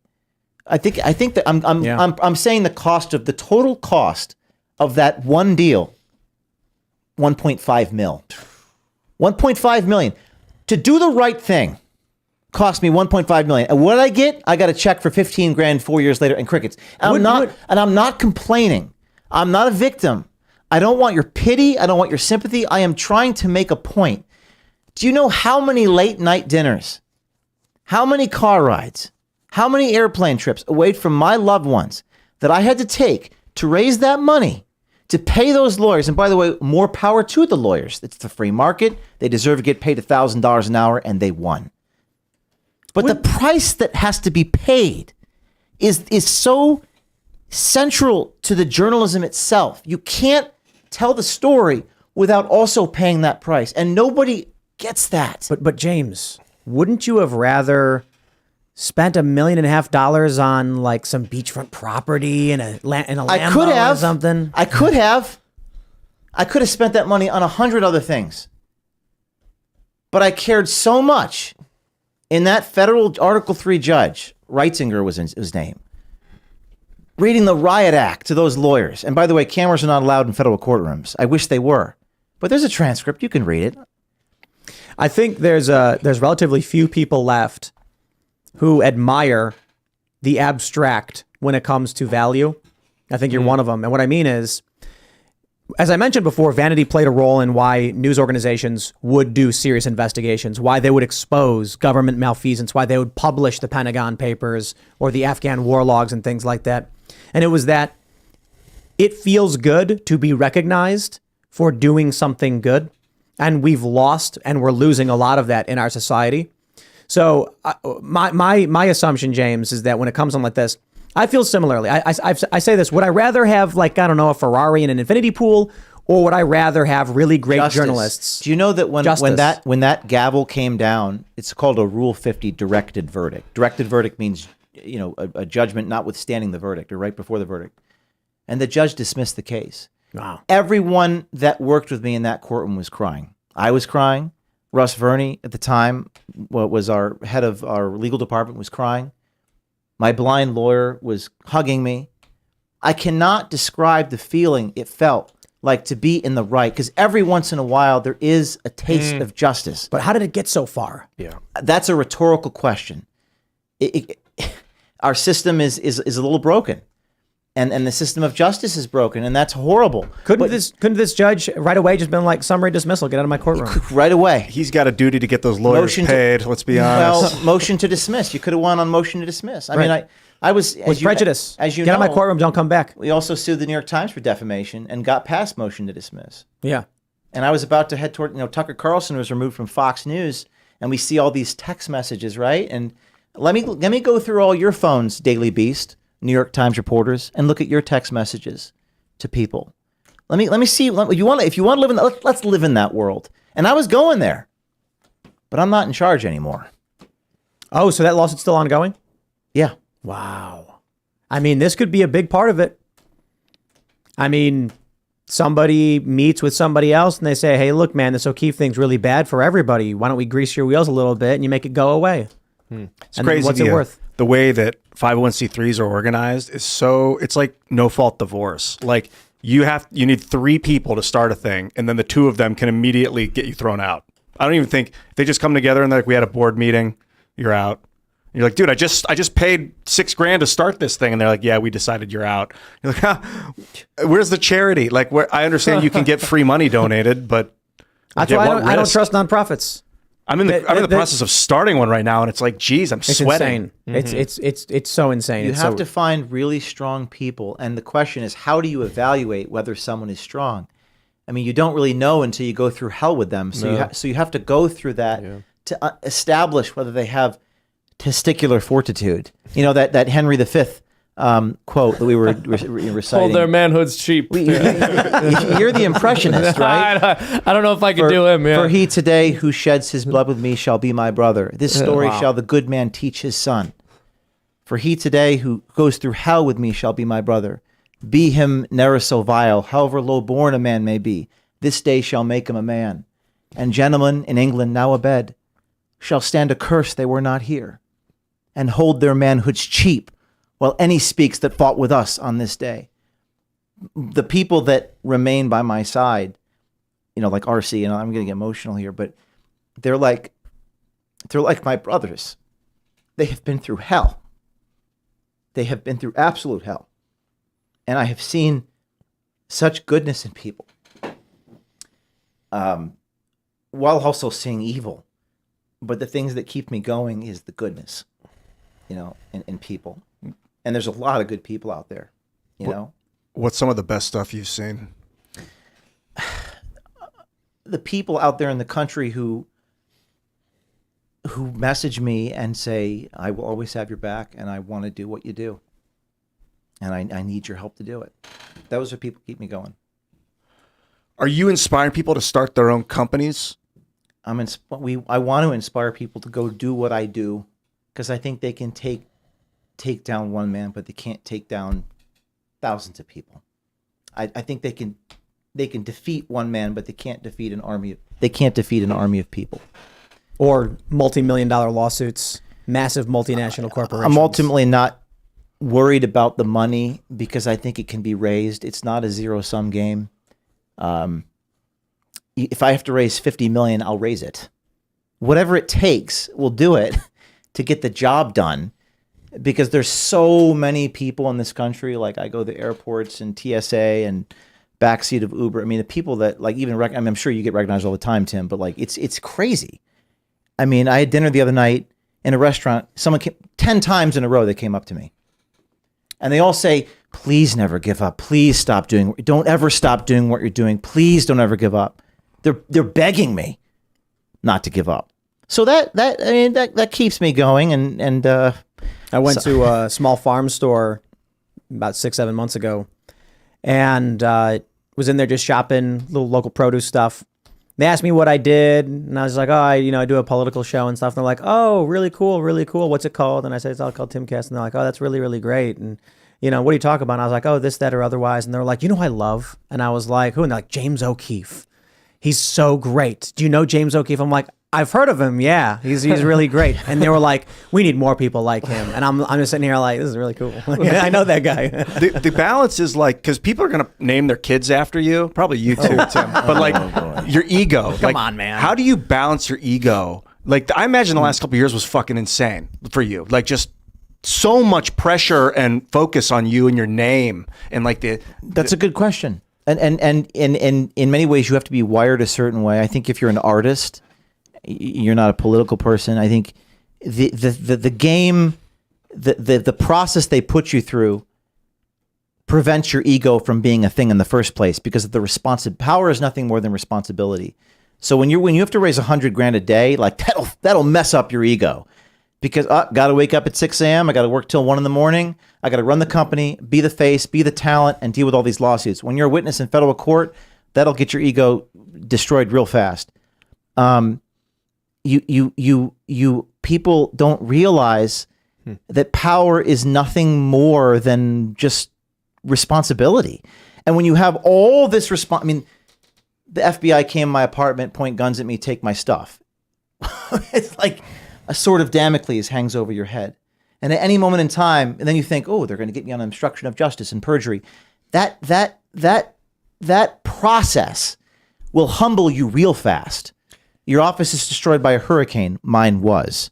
I had to rebuild it. I had to raise, so your ego, you'll get destroyed. Your ego will get destroyed. And I think I'm a fortunate man, because this process I've been through over the last 6 months, it humbled me, but it didn't destroy me. And I think that's rare for a man to go through that. Yeah, there's a really great quote. What you're saying reminds me of the Venerable Archbishop Fulton Sheen once said that maturity is pain plus responsibility.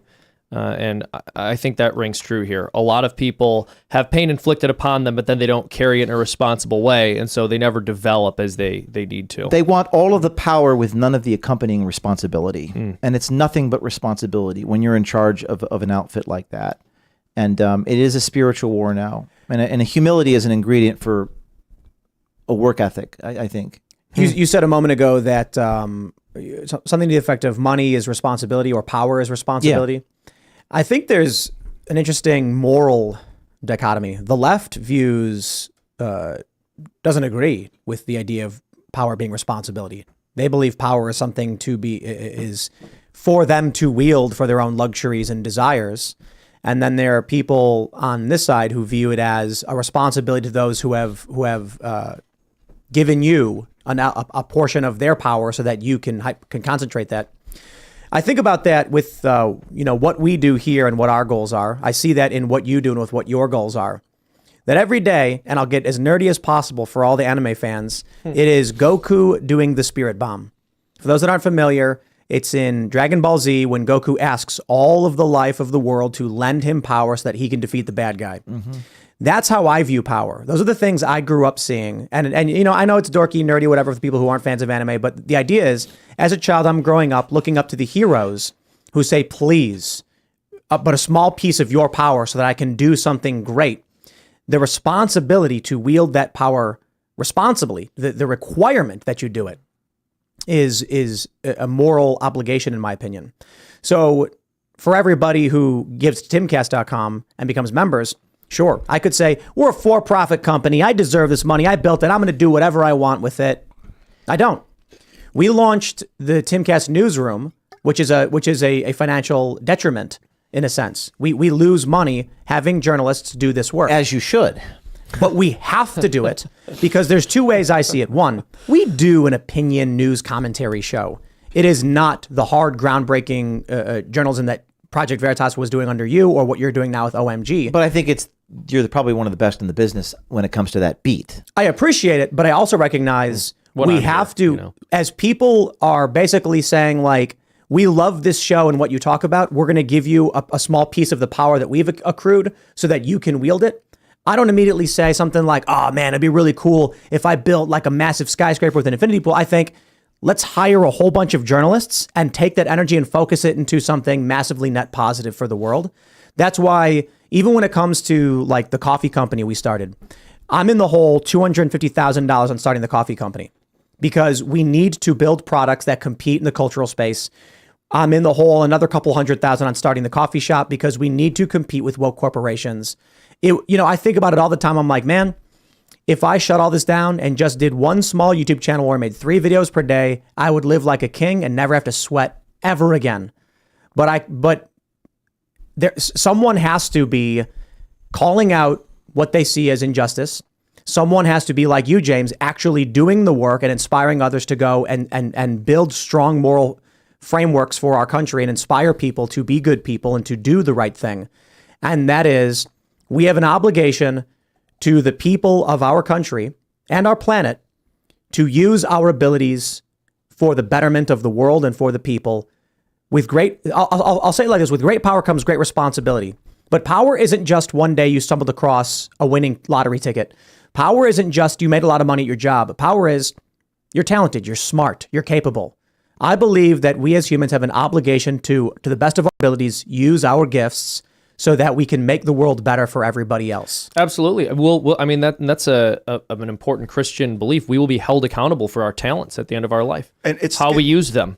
It's important They're a gift. Not to shy away from some kinds of pain. You guys were mentioning pain earlier. I think, how did you phrase that? That there's... Oh, yeah. I quoted the Venerable Archbishop Fulton Sheen, He said that maturity is pain plus responsibility. I've been thinking about pain because there's different kinds of pain. There's some types of pain that are like, stop doing this. Whatever is happening right now, make it stop. Because this is an indication of pain that there's damage being done. Then there's other kind of pain that indicates growth, like the breakdown of muscle so that it can regrow. That's very true. Yeah. And if you can withstand that kind of pain and understand the difference between that and actual warning signs. And another thing that Roseanne Barr told me recently was that, and I hope I'm not breaking her confidence, but I intend to visit with her in Texas soon, is she's a creative, I'm a creative. I don't know about, I assume you're creatively motivated. We're creative. We make music and art. Right. You have your music business and everything. I mean, I'm a creative, so that's what motivates me. I'm motivated by creating the project, telling the story, doing the thing.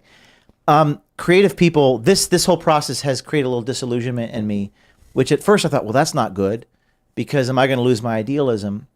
But Roseanne Barr told me that what makes a great artist, if you're an artist, illusion separates you from God and separates you from reality. If you're if you're getting rid of your illusions, you're going to do a better job of capturing reality. And we are witness to reality. If you're a reporter, you're reporting on the truth. You're reporting on the world around you. If you're an artist, you're doing the good, the true, and the beautiful. So to be disillusioned, I think, is a good thing. It's a sign of wisdom. And to your point about muscle, that's a great metaphor. Like, I totally agree with that. You go through, I mean, the pain is like beyond the sword of Damocles, the FBI. That's still ongoing. I'm still under federal criminal investigation like 3 years later. They have all my stuff. It's a sword of Damocles. It's painful, but you become stronger for it. And it's going to prepare you for the next thing, which is worse. But hey, your muscles are bigger. By the way, you guys know where the gym is? Dude, Based O'Keefe, by the way, ripping up 20 pounds of muscle. Do I look like I know where the gym is, James? Come on. Are you religious, man? I am. I am a religious man. Yes, I'm a believer. Were you always? I don't know. I don't know how to answer that. I think no. I think it's changed throughout my life. Do you find that you've become more spiritual? Definitely. Especially in the last year and a half. I think about I don't know what pill there is. White, black, red, green. I don't know how many pills. All there sorts are. of colors. I don't even know what that means. Panoply. The moment it hit me, the moment I was like, whoa. Because I've been doing this since I was college. It was when I was banned from Twitter in April of 2021. That's when it hit me. I was like, I said, shit's about to get real. That was the moment for me. For whatever reason, that was just, I woke up. I was like, oh my, they took away my main distribution mechanism. Wow. And then Elon let us back on December 2022, a month before the Pfizer story, which was God's timing. That was your biggest story, right? Providential. Praise Jesus. That was the Amen. biggest. That was 50 million views. Wow. Which is like more views than like the World Cup scoring video. Like that was by a factor of 20. White pill. Crazy. White pill? White, Yeah, that's the white that pill. moment is the white pill. The moment what does that of mean? optimism. You begin to feel that you're on the path of success and that goodness is And I forthcoming. confronted that Pfizer guy in the restaurant in New York. I don't know if you guys remember this. And It they was locked like- you in. Oh, yeah. Oh, I They saw that. locked me in the restaurant. If you haven't seen this, it's like a sitcom. It's wild. And the guy's like a high up at Pfizer, and they lock me in, which is like, I guess, false imprisonment in Brooklyn. This is in Dumbo, Brooklyn. And I'm being locked in the restaurant, and the guy is smashing. He takes the iPad out of my hand. I know you do a good Chris Hansen impression. Why did you take a seat over there? That's unbelievable. Thank you. What were you thinking messaging a minor? So I walk up to the Pfizer executive like Chris Hansen. I'm like, "Is this seat taken? I remember. It was a brilliant video. What's my line? I forgot my line. It's not, You're like, can I sit here? Can I sit? Is this seat taken?" And the guy's like, he goes through the 5 stages of grief in 2 minutes. It's really He's like, remarkable. "Oh my God," which is the name of my company. That's a double pun. And he goes, "Oh my God," and he goes, "You can't be here. You can't do this." And then he goes, "I'm literally a liar." Remember that? I'm literally a liar. It's like, but you expect me to believe everything you're telling me right now. And then he proceeds to smash the device as if the only location of the video is on that particular device that I had. He smashed. This is the guy who went to Yale Medical School, smashing. And meanwhile, he like assaults my crew, and I'm backing up. And I'm thinking, here, you know what I'm thinking? I'm thinking, I need to make sure that this whole deal is recorded because the cops are coming. Oh man! And then a week later, I was removed from Project Veritas. It's hard not to think that it was connected. Either that, or it was just getting so big that it hit some sort of breaking point. Right. I hear a lot of stories where people say something like, "Oh, my friend recommended this mind-altering drug," and I don't mean illegal ones. I mean legal ones. They're like, "Have you thought about anti-anxiety medicine or depression medicine?" People are on how many pills these days? Yeah. I think even Family Guy made a joke about it where Lois like cracks a bunch of different pills and she's like, all of my different prescriptions, and then eats them, and she's like, tomorrow I'll think this is a new idea or something like that. Like something is going on in this country with big pharmaceutical companies in terms of just mass cranking out so many different drugs, and they make such tremendous profits, and they sponsor so many different media organizations that all of a sudden, big companies are like, "Hey, nobody badmouth our sponsor." I don't know if you saw the story that OMG 2 weeks ago with the Fox News nightly producer saying that the advertising dollars influence and we get money from Pfizer. And I did a podcast with Robert Kennedy. I intend to interview Trump, Kennedy, and DeSantis, but I did an hour-long deal with Kennedy, and he told me a story of when he was talking to someone at Fox, I think it was Ailes at the time, who relayed to him that if you go on the air and talk about this stuff, Rupert Murdoch will kick you off the air. So this is real. This is a real influence. And I think the story is just to your point. I think more of it's going to come out. I don't think we're not done with the Pfizer beat. Oh, no. Don't you worry. I think what we see with you, James, with OMG, with what you were previously doing with Veritas, just your work in general and the people you've inspired. We need people, young people growing up, knowing that you will be championed. You will be not only championed by your peers, you will actually do good things that help make the world better if you stand up for on strong moral grounds. Yes. Reject corruption. And so when I hear that story of the guy in the store, and he works for Pfizer and all that, he said, "I'm a liar," and then he tries to smash the device. And I'm thinking about, here's a guy who will privately to a random person admit to malfeasance. Yeah. But then once he finds out people might realize he's doing wrong, he tries to destroy the evidence and lie about it because he knows he is doing evil and he is scared that people will find out.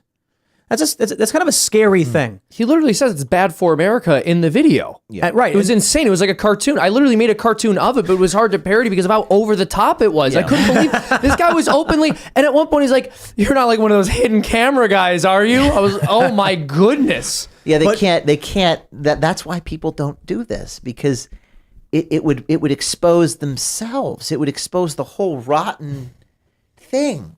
But you're going to say something. No, we need to get to the point where we restore this sense of, I can't do that. That's wrong. Yeah. Instead of, I'll do that as long as no one finds out. Well, because that's ridiculous. Exactly. We don't care if we do the right or wrong thing. We care about our reputation. That's it. That's right. That's exactly it. And there's a weakness.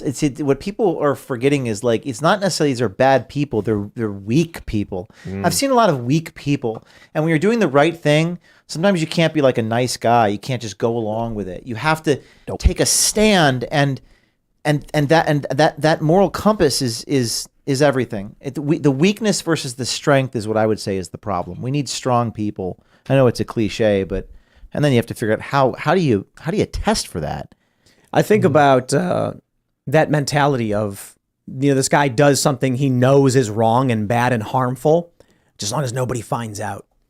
And it's remarkable to me because I'm wondering, does he have no scruples? Does he have no inner sense of, I just can't bring myself to do this?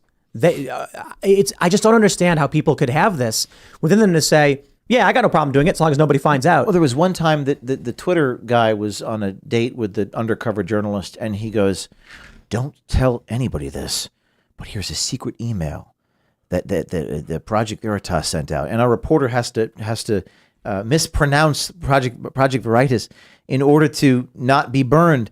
So every single I laughed at that. I was like, this. That was wild. No offense to like your reporter, but I was like, that is the most, like, I'm clearly pretending not to be in Project Veritas statement I've ever heard, and the guy still keeps confessing. I'm sitting here and I'm being texted by my team, and they're reminding me that every time they're on an assignment, the reporters are, the subjects are asking, "Are you got the hidden camera? Are you working for James O'Keefe?" They always say that, and then they still tell them all their information, everything. It's insane, everything, because it has to do with, I guess, a narcissistic trait in humans where they just can't admit that. How did you put it? They can't admit they're wrong. They're how did you say that earlier? Because you were on point. Evil exists in people, and they're fine with doing it so long as no one finds out. That's right.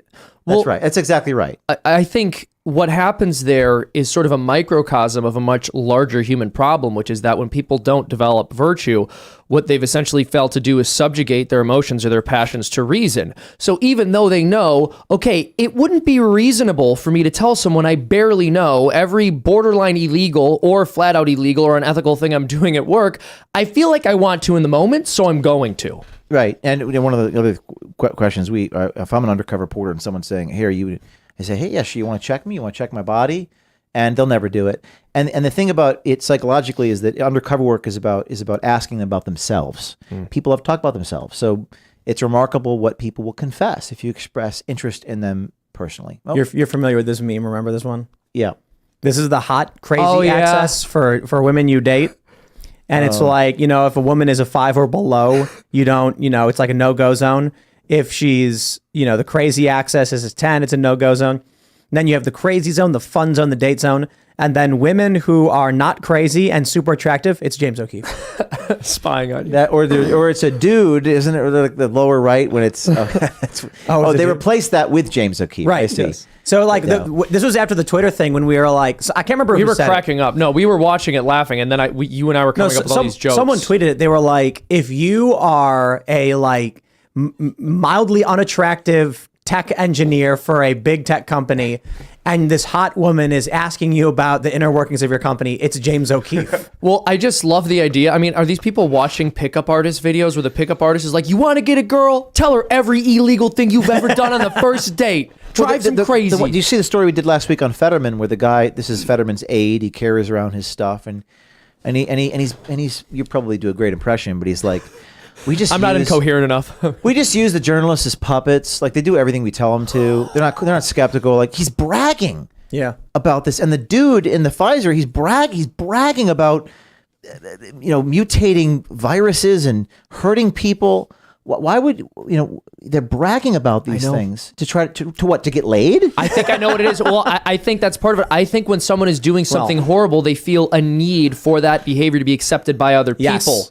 Right? Make them feel like their it's not conscience evil. is bothering them, and they want to sit across from somebody who will say, yeah, of course there's nothing wrong with that, or I agree, that's really funny and interesting, so that when those thoughts come into their mind that maybe I'm doing the wrong thing, they can try to fall back on, well, the other people I've spoken to approve of it. They're dying to confess. This is why they're desperate to confess. The people who are in your face about their lifestyle choices the most are always the people who feel guilty about what they're doing, and they need your approval because they don't have the approval of their conscience. They need confession. That's true. That's profound. That's very true. I don't think anyone's ever spoken about this in this way. By the way, some of them we don't find them on dating apps. In fact, the one guy, reporter that works for me, got a guy in December in Chicago to talk about remember the dildo butt plug story? Enlighten This is me. the private school. I don't remember. Remember the dildo butt plug? By the way, I don't know if I want to remember. Yeah, I don't. the privite school, the head of a private school in Chicago, talks about giving out these things to children. Oh my gosh! And he met that man in an airport security line. So wow, that's how he got that information. Did he have to I'm gonna go to the bathroom and then put the camera on and oh geez? He winning friends and influencing people, and the confession thing you said is very profound. It's really true. Dude, confession is innately necessary for humans, man. The religion had it. Correct. The church. And then I was doing it with internet video. You can tell the world your secrets. It's humiliating, but you can. And they stop popping into your head. Like, you stop getting distracted. Your conscience becomes clear when you tell someone this thing. And that's why I say we hold a mirror up to people. I think Seamus nailed it. I think a lot of these people, it's a joke that we've pointed out where, a guy meets a woman, he sits down and says, hey, babe, you want to hear about all the illegal things my company does? Like it's going to score them. But that's not it. Seamus, I think, nails it in that the moment they engaged in something they knew was wrong, their mind said, you are doing wrong. Stop. And they weren't strong enough to say no. So when they sit down with someone in private, they're looking for validation. Exactly. They're begging, please tell me I'm a good person. And I think there's an additional element that wants validation in a different way. I think their conscience wants validation as well. They want to hear that person say, you're better than this. Stop. Yeah. This is profound dialogue here about what we do and how it works. The confession. I think that's right. And there's this one example I have in my mind of Charlie Chester, who was a CNN guy about 2 years ago. And the whole time he's waxing euphoric about how much propaganda CNN is. He never looks into the eyes of the person across the table from him. It's almost like he's talking to himself or to, a monologue, not with the person. He doesn't even care about them. He's just listening to himself talk. So their conscience goes against their own actions for sure. Yep. You can tell a lot by looking in somebody's eyes. The brain, because it says to the brain, the eyes are connected directly to the brain. Like it can't lie. You can sense it. I think it's more than just the brain, right? Because humans, we're not just bodies; we're body, soul composite, and there is a there. Right? You can tell you're not just looking at matter when you look into somebody's eyes. There's something else. We're not mere mechanical components. There's something more to us. Yeah, the way it's moving, you can tell it's vibrating. Different ways depending on what they're thinking. But even vibration puts it in a material way. Like there's something immaterial that we can't understand. The conscience thing is really interesting to me because when in your life did someone come to you and say, son, I know you're entering kindergarten, it's your first day, but if you ever work for a major pharmaceutical company and they ask you to engage in gain-of-function research, I need you to say, no, son, it's wrong. That never happens in your life. So something throughout this person's life generated the moral understanding that this practice would be wrong. What do you think that is? Well, I wonder if there is something genuinely immaterial in that we know when we're doing good or bad. It more relates to, do we know that this is going to be harmful to the world and our fellow man? And I think maybe that's just there could be something more metaphysical, or maybe it's simply that we know the destruction of the planet. We know that harming others is just inherently wrong. And working to those ends is wrong.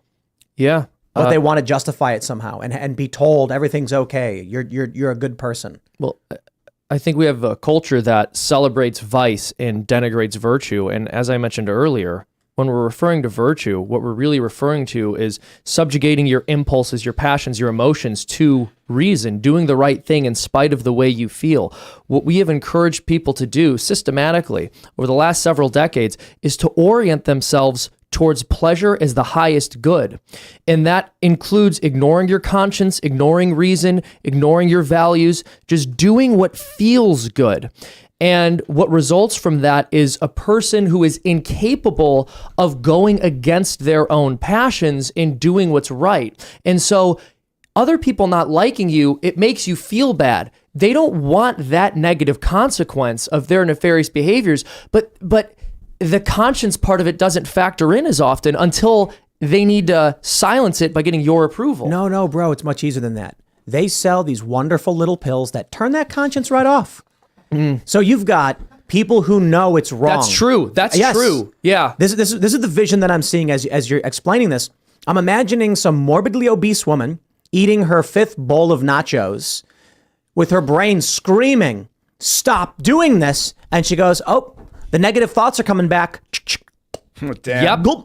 That's right. Negative thoughts are gone. Sometimes you are supposed to feel negative thoughts. Negative thoughts are not a disease. Sometimes they're a symptom of you doing something wrong and you have to stop doing that thing instead of medicating yourself. There are people who can't feel pain. Yeah. They're physically incapable. And I've heard a lot of people say, wow, that would be so awesome to not have to feel pain. And what they don't realize is it's actually terrifying and dangerous. They almost pull their eyes out as infants. And it's a real thing. They can't sweat. Yeah. Because the pain is there.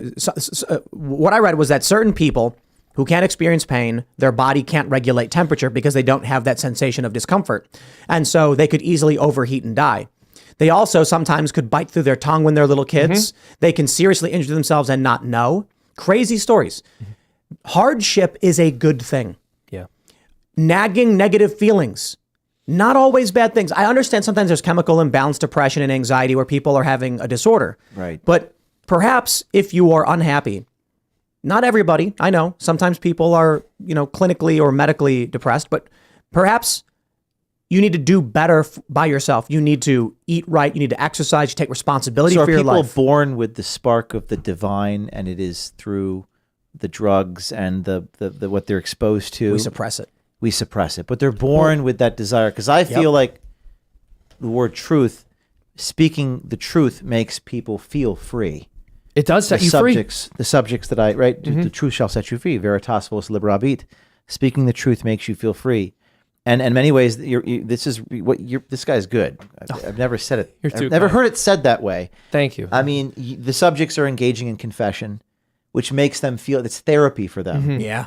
But the difference is they don't get absolution. Yep. That is the difference. They don't Or go maybe because they the do thing about when the video confession goes live. Well, no, because the difference is when you go to confession, when you go confess to a Catholic priest with true contrition, you're actually sorry, you're actually making a resolution not to do it again.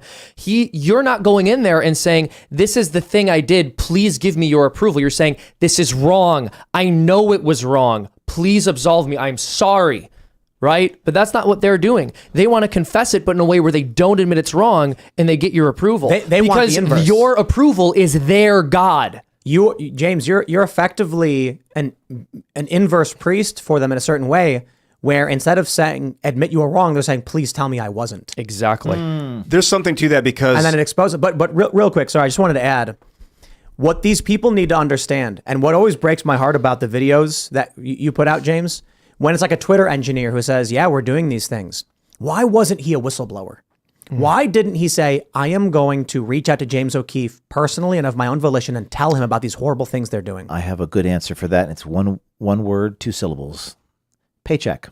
yeah, the god of money. That's what I've been thinking Which about. is I wasn't, that's not really what motivates me, but a lot of otherwise I thought decent people will just stay there for the paycheck, I think. And we've talked about, Tim, you and I talked about this before, well, that they're cowards. And yeah, there's something to that. But I think that's changing in society. To be a little optimistic here, I think people now care more about doing the right thing more than they ever have. But they need a leader. They need someone to follow. People, like I have to give people permission. Like people are watching from the sidelines with a pinky toe in the pool. Oh, they're drafting an email right now to o'keefetips@protonmail.com. Should I do this? I got the mortgage. I got the wife. I got this. Like it's always the wife or something like this. I got the kids, and I always say, like, you get the kids. Okay, well, but your kids, don't they want to look up to their parents? And don't they? I mean, I had someone tell me, "Oh, you're really lucky you don't have children." And one day I'll be a father, hopefully soon. But like, really? I'm lucky I don't have children? Yeah. I would think that my children would hopefully look up to someone who stands on principle, even if it costs me my paycheck. And these are there's nothing new under the sun. We've talked about these concepts for thousands of years.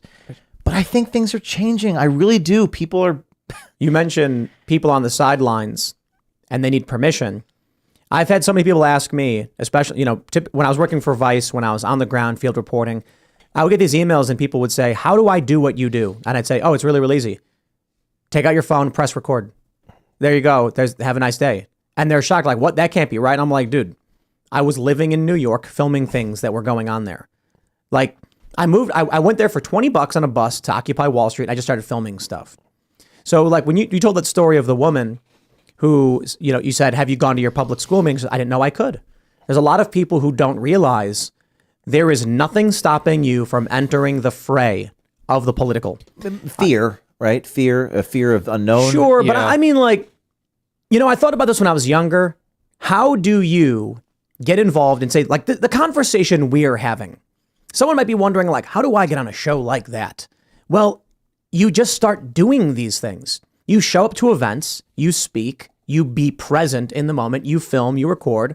There are a lot of people who got started by just showing up and being like, hey, I'm here, here's what I think. And then more and more people start noticing they're there and they think things and they're speaking out. More and more people started going to school board meetings and speaking up and getting attention.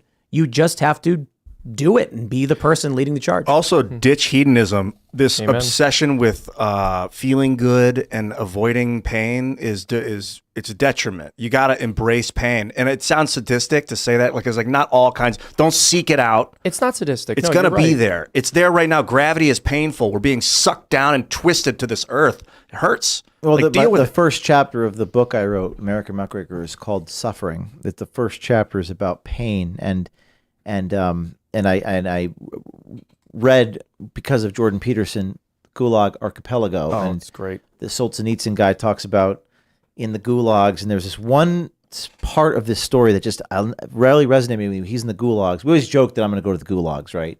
It's like, Joke? Yeah. Maybe it's happening. Yeah. But is that the worst outcome? Like RFK told me, which is very profound. I said, aren't you worried that these pharmaceutical companies are going to kill you? And he goes, there are things in life worse than dying. So Solzhenitsyn says he's in the gulags and there's a hunger strike. And he writes about this, because when you're on a hunger strike, you retain some of your own power over the guards, and that gives you a sense of empowerment because now you have the power over the forces of evil that are imprisoning you. And one of the guys in the hunger strike decide, you know what, I'm too hungry, I'm going to go eat that piece of bread. And I'm paraphrasing, but Solzhenitsyn describes that the pain of these people are all starving. He's starving to death. The pain of the betrayal of the comrade who ate the bread was so much greater than the pain of the starvation. Ugh. So I don't know. Go ahead. To your point about suffering, it's like what I've been through. I don't view it as a bad thing because I think that pain completes the process of muscle development. And I have zero regrets. It is going to make me a more effective messenger. It's going to make me understand who's real and who's good and who's phony and who's fake. And that's a good thing. That's a good thing. We want to know who's going to eat that bread. And I always say to my colleagues, don't eat the bread in the gulags, all right? Don't eat that bread. Well, if when we find ourselves in that gulag, James, I will share my bread with you. Share your bread with me, okay? For the record, we'll make sure you're doing good. the gulag was the department that oversaw the prisons. The prisons weren't actually called gulags. Found that Fair out enough. recently. Fair point. We're going to go to Super Chats. If you haven't already, would you kindly smash that like button, subscribe to this channel, share the show with your friends, and become a member at timcast.com because the members-only show will be coming up at about 10 or so p.m. A few minutes afterwards, goes live on the front page of timcast.com.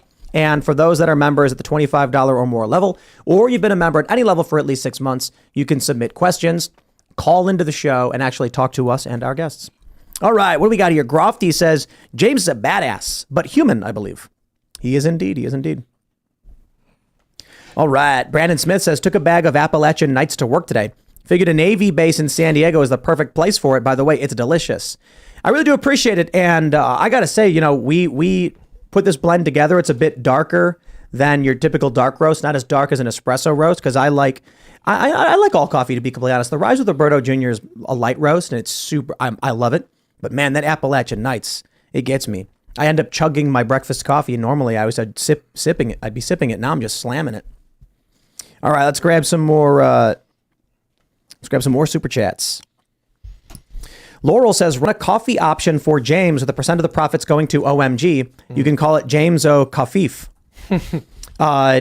Sure. Yeah. We'll make a specific blend, and then we'll have all the proceeds go to OMG. My thing is, so long as we can, here's what I always tell everybody. Like, look, if this coffee company sets up a bunch of different coffee shops, I think we'll end up franchising because we just want to get the ball rolling. I don't care to be the CEO of a multi-billion-dollar coffee company. That is meaningless to me. What I do care about is pulling into a strip mall with my friends, and we're in the middle of like Omaha, and then all of a sudden like, oh, did you set up a cast brew here? No, I thought you did. And we're like, oh, we go inside, and then there's the new OMG report playing on the TV with James O'Keefe, and so you get some suburban mom, and she goes and she's like, I just want a cold brew with some half and half, and then while she's waiting, there's James O'Keefe in the TV being like, breaking news, we got a new report about Act Blue, blah, blah, blah. And she goes, oh, I didn't know that. Creating spaces where regular people will be exposed to the positive influence of all of the people that in this field, the work you're doing. That's our mission with the coffee shop and the coffee company. So absolutely, we can launch we'll make an OMG coffee. We'll set on the website and we'll give you all the profits. Wow. Breaking news. He only offered me half of the profits for the one he and I are going to do together. This is a very special offer. Very special for James O'Keefe. Well, the thing about, and this is true actually, the split rev with Seamus is that we're literally just selling a coffee for profit. Also, no one wants to buy mine. What's it called? But the thing I'm kidding. We're working on it. We had a couple ideas, but we're still probably tweaking it before we announce. I suppose it might sound a little crude, but the reason I say this for James is that we want to fund the work of No, OMG I was just kidding. I was Right. just giving you a hard time. No, I know. It's because you want to fund his stuff. That's good. Yeah, we want to fund your stuff too. No, I know. I appreciate it. But cartoons are substantially less they're important not than exposing. important. Exactly. Are you going to put a cartoon image I'm only on your half blend, kidding, actually. on your bag? Yeah, no, we were talking about that. Yeah, Freedom cartoon Tunes Seamus. and a limited edition run where it's Sipping some if coffee. you want to own the specific art of the Seamus blend or whatever. Yeah, it takes gonna be based. 6 weeks to print the bags and then, like 7 to 10 days to do the roasting. But we'll figure it out. Coffee Boy Coglin, they call And, me. and I'm just saying this on here. I don't even know if James wants a coffee or whatever. I don't want to. I would love. That's a great idea. I'd love that. No, I was honestly just giving you a hard time. Are you a big coffee guy, James? Probably by like pre-workouts than coffee. Coffee kind of makes me crash, but I'll make an exception. Oh, solid. All right, Steven says, James, from the lawsuit, it looks like Project Veritas is suing to make you not be a person. Is that their goal? I quit supporting them since you left. I would say that how do I address this? Let me choose my words carefully here. That if they give me one moment to collect my thoughts. If they can't exist without me, then some have said that they have to stop me from doing what I'm doing. It was said by someone somewhere. It was someone that said that there's a statement to the effect of, "We have to destroy James O'Keefe in order to save ourselves." Now you explain that one to me. It just doesn't make It's sense. the inverse. If they came out and said, "We're sorry things went this way. We appreciate all of the work James has done. We wish him the best. We hope that he succeeds, and we would like to succeed as well," they'd be way better off. Yeah. I mean, like I said, I support everyone doing this. I wish more. There should be more organizations doing this.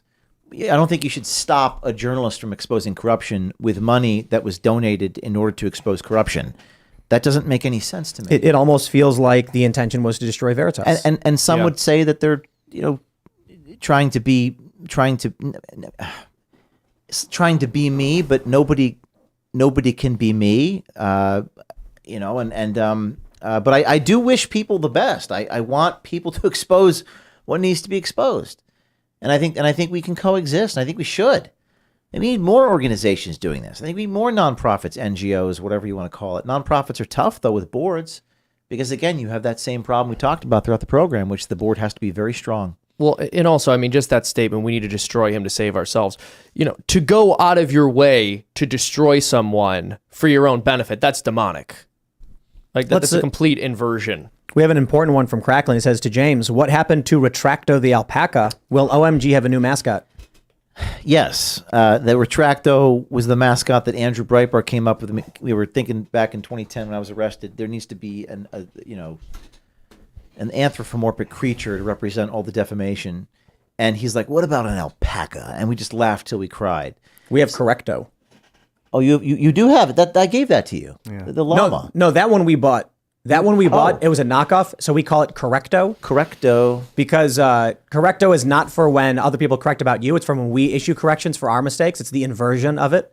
And we did it as kind of a Do you have play a theme song? No, but Yo, that Retracto. The correction alpaca. Retracto. He's coming at you. I mean, It's really good. What mascot should we do, I guess, is my question. What do you want the OMG mascot to be? a llama. Is Retracto in the divorce? Is Retracto going to spend visitation with? That's not up to me. Oh, I'm not. maybe on the weekends. Is that the same as the one you have, though? salamander. Is it the same kind of? It's the same exact a sort gecko. of thing. In fact, I have some of those. The scarf that it's wearing is actual alpaca hair scarf. I did not know Dude, that. you should do like a camouflage we got it from an animal. alpaca farm. Like Camouflage? a gecko or something that can camouflage into the wall. They can Oh, a also chameleon? Chameleon. Yeah. I'll take that under advisement. I have to think about a mascot. There's a lot of lies, defamation, slander, and I did this series every other week about that. And that'll continue. Have you considered a chicken, perhaps? Why a chicken? They're known for awesome. their intelligence and bravery. Roosters. Roosters? Simpsons quote. Roosters will sacrifice themselves to save their hens. Really? Yeah, and so I take and everybody watches the show knows this because I said it 8,000 times. But a rooster will run full speed to its own death to fight a predator if it buys time for the hens to escape. I think we may have a decision here. On The noble rooster. Big cock. And everybody Big cooks fun cock. of chickens, you know. And I think Because that's you need a big pair. Lovable To do this. cock. Here's what I don't like. All animals are scared, right? We call people a rabbit. You silly rabbit when people are scared. Case in point. But male rabbits and female rabbits will both equally flee. But a small rooster, if you walk into that coop, the rooster will attack you. Like, they're brave. Yeah. They got cojones. It takes testicular fortitude to do this. Maybe I'll have to think about this one, Tim. But I will continue that. I've got a lot of plans. I can't say what they all are, but I love doing the retracto because it was like little wins. It was like getting them to get little victories. Everyone loves accountability against journalists. Yeah. How dare you expose the Washington Post, that venerable institution? This is like you do it. How dare you, sir? How It's dare a you? respectable institution. Respected- We wrote investigate- an article about why Star Wars is racist. Perhaps it used to be that way, where they were the uppity elitists who thought they were doing good. But now they're more demonic than that. Like, how dare you, James, expose us? But secretly, some of them are like rooting for me. They're like DMing me. They slide into my DMs. Like, Nice. we like what you're doing there. I just don't want to tell you. I don't want to Here's all the illegal things I'm doing, by the way. I feel like Here's an important one. I got to read it. Eric Miller says, James, you're the hero of truth, and what you're dealing with is the hero's suffering. To be a hero comes with a price sometimes. It's what or who you love the most. But you keep us honest and sow the seed of courage, us and encourage us all to fight. I think there might be a I mean, I typo. think this is like you said, the subjects treat their undercover meetings like for therapy. In many ways, this Tim Pool show is like therapy for me.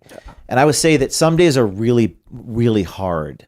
I think we all know that. It's like life, right? Some days suck. I mean, this is an extreme highs and extreme low business. And there are some days where I literally can't even begin to describe how insurmountable it all feels. Well, what do you do for fun when you're Sailing. Nice. I'm a big sailboat guy. I got a sailboat. I've sailed up and down the Northeast, and Oh, wow. I love that because sailing is like it captivates all of your senses. It's physics, it's physical, it's math, it's balance, it's symphonic. You're one with nature. There's no engine. You can like sail sort of against the wind by like moving the sail. You can in sailing you can sail. The closest you get to the true wind, it's like a pizza pie. You can sail 45 degrees off the wind. That's called close hauled. And you like go left and right or whatever. When you go off the wind, you release the sail, which is a greater degree of angle against the wind. So it's called close hauled up against the wind, and the boat heels, and you're only going cool. 8 miles an hour, but 8 miles an hour to me, sailing feels like jumping out of an airplane. Super cool. Very nice. All right, what do we got here? Thomas TJG says, can Target and Bud be sued by their stockholders for neglect of fiduciary duties? Well, the answer is literally 100% yes. You can sue a ham sandwich in this country. Will you succeed? I think the answer is probably yes. I'm not saying 99%. It might be like 51. But I lean towards, in my complete lack of legal experience, which I have none. But I do believe we've heard stories of shareholders suing because, I mean, look, Bud Light, we had the story. We didn't get into any of this stuff. They actually just made another major contribution to a woke nonprofit or something. There's literally no business reason to give hundreds of thousands of dollars to pride events, especially after your customers are abandoning you to the tune of 30% of your sales. If you hold stock in Budweiser, in Anheuser-Busch, I have to imagine you have a very strong legal case that they are intentionally destroying the value of their company and neglecting their duties to you, the shareholder. I mean, that's insane. Like, people are saying, like, we're boycotting your brand. And then they go, I got an idea. Let's donate more money to the exact same thing people are protesting. That's that impact investment. And it'll be an interesting precedent to see if a company takes $100 million of their dollars and puts it towards some social cause that makes no money for their investors. But they say, but it has social impact that will benefit you in the long run, stakeholder. Then there might be some court cases and be like, no, this is purely fiscal. I don't care about the cleanliness of the air. I gave you money. I want money. We'll see. I think there's precedent if they keep dumping money for impact, though. Paul Tascalo says, James, I'll provide you with free legal consultation. I can save you tens of thousands of dollars by just auditing your legal bills. You don't need good lawyers. You need a monster with a law degree. Raise his hand. Raise his hand. Yeah, I mean, please. It's james@o'keefemediagroup.com. Send me an email. Why not? Right. Just gave out my email address. Who cares? Yeah, but hey, if you get 100 emails and you got to go through all of them, but it's like, hey, I can do this for you. I can do this for you. Yeah, I mean, thank you, and it's tough. That's probably, I can't emphasize to you guys enough that the managing the lawyers is hard. It's really hard, and the lawyers also don't want you to say anything, and and if you're an executive, you have to make executive decisions. The lawyers resent you for that because now once I had a lawyer say, "You're putting my reputation at risk by basically being you." It's like, dude, you work for me, like I'm the client. And you're making 3 times more money than me, which is fine, but don't give me that crap. So that's probably that's something I'm still learning how to do is manage lawyers, manage our legal bills, and so thank you, whoever you are. What was his name? Or what was his? Paul Taskalos. Paul, yeah, send me a note and we'll touch base. Thank you. Make sure you don't get 3 or 4 emails from 4 different Paul Taskalos. Don Jr. mentioned this, by the way, too, when he was on our show about the fact that his lawyers were advising him not to speak out about certain things, and it ended up working out very well for him that he did. Yep. Shake and Bake says, Ian, keep moving towards the light. You're almost there. Almost, but you will never truly get there. You can only get halfway closer. In 10 years, Ian is going to be asymptote. telling Seamus how he's wrong about his faith and how, like he's straying from the light. Dude, we are on the... He's going to have his hair's cut. He's going to be wearing a suit. You He's say gonna now be like, Ian's going to be like hardcore, like trad Super. cat, like further Yep. than me. And We then- are- Absolutely. There's a magnificent religious reformation happening right now where all these global religions are coming together with technology and psychoactive drugs, and people are like trying to figure out the new story we're going to tell. It's all part of I it. think we already told the greatest story ever told. I think it really happened. Time moves backwards and forwards at the same time. That wasn't exactly what I had in mind. Angry Marsupial says, I left a 14-year journalism career behind in 2009 because I saw behind the curtain and became completely disillusioned. Corruption in media, government, corporations. Keep fighting the good fight, gents. Yep. Yeah, I think a lot of it is not even necessarily good and evil. Just sometimes it's just chaos. Like trying to create order out of chaos. Yes, you're right. There's a lot of evil, though. I worked in nonprofits, and small ones I saw did pretty good, but I saw an untold amount of corruption, lies, manipulation from the biggest to the smallest. All they cared about was their bottom line, like any company. So gross. And so I would say most of the nonprofits I worked at actually told their staff to lie to people to raise money. And I'm like, that's fraud, dude. Like, well, no, if you say it. So I'm like, I'm out. I'm not going to do this This is anymore. a quote by Eric Hoffer: "Every great cause begins as a movement, becomes a business, and eventually degenerates into a racket." So I found that when I worked in D.C. when I was 21, I was like, I got to get out of here. Like, it's crazy. And they can't actually solve the problem because then they can't raise money, to try to solve the problem. It's like they can't actually succeed. So you really have to be like hyper vigilant if you're going to keep that group motivated. You have to have, again, your leadership has to be incorruptible. Power tends to corrupt. Absolute power corrupts absolutely. But Lord Acton said power tends to corrupt. Yeah, it doesn't always corrupt, but it sure tends to. Yeah. That's a Federale says, so many white pills, hearing how motivated you all are to keep doing this. Love you guys. Love USA. Yeah, I wonder what it is. I really do. Why is it that, James, you are unwavering in your commitment to a strong moral foundation and exposing malfeasance and corruption? Well, I'm not perfect. I have my fallibilities, and I think we all know what those are. Tough guy to work for. Don't ask you how your holidays were. Demanding, perfectionist, exacting taskmaster. I'm not perfect. I'm pretty disorganized. I think in many ways I was raised by 2 really good people who I didn't realize this until my mid 30s. I'm 38. I have really good mother and father who were very down to earth people. My grandfather and father worked really hard doing property maintenance. I helped them, and that kind of instilled in me kind of a work ethic. But I also feel like, again, going back to you as a musician, you and I have that in common. I'm a musician. I DJ. I'm in musical theater.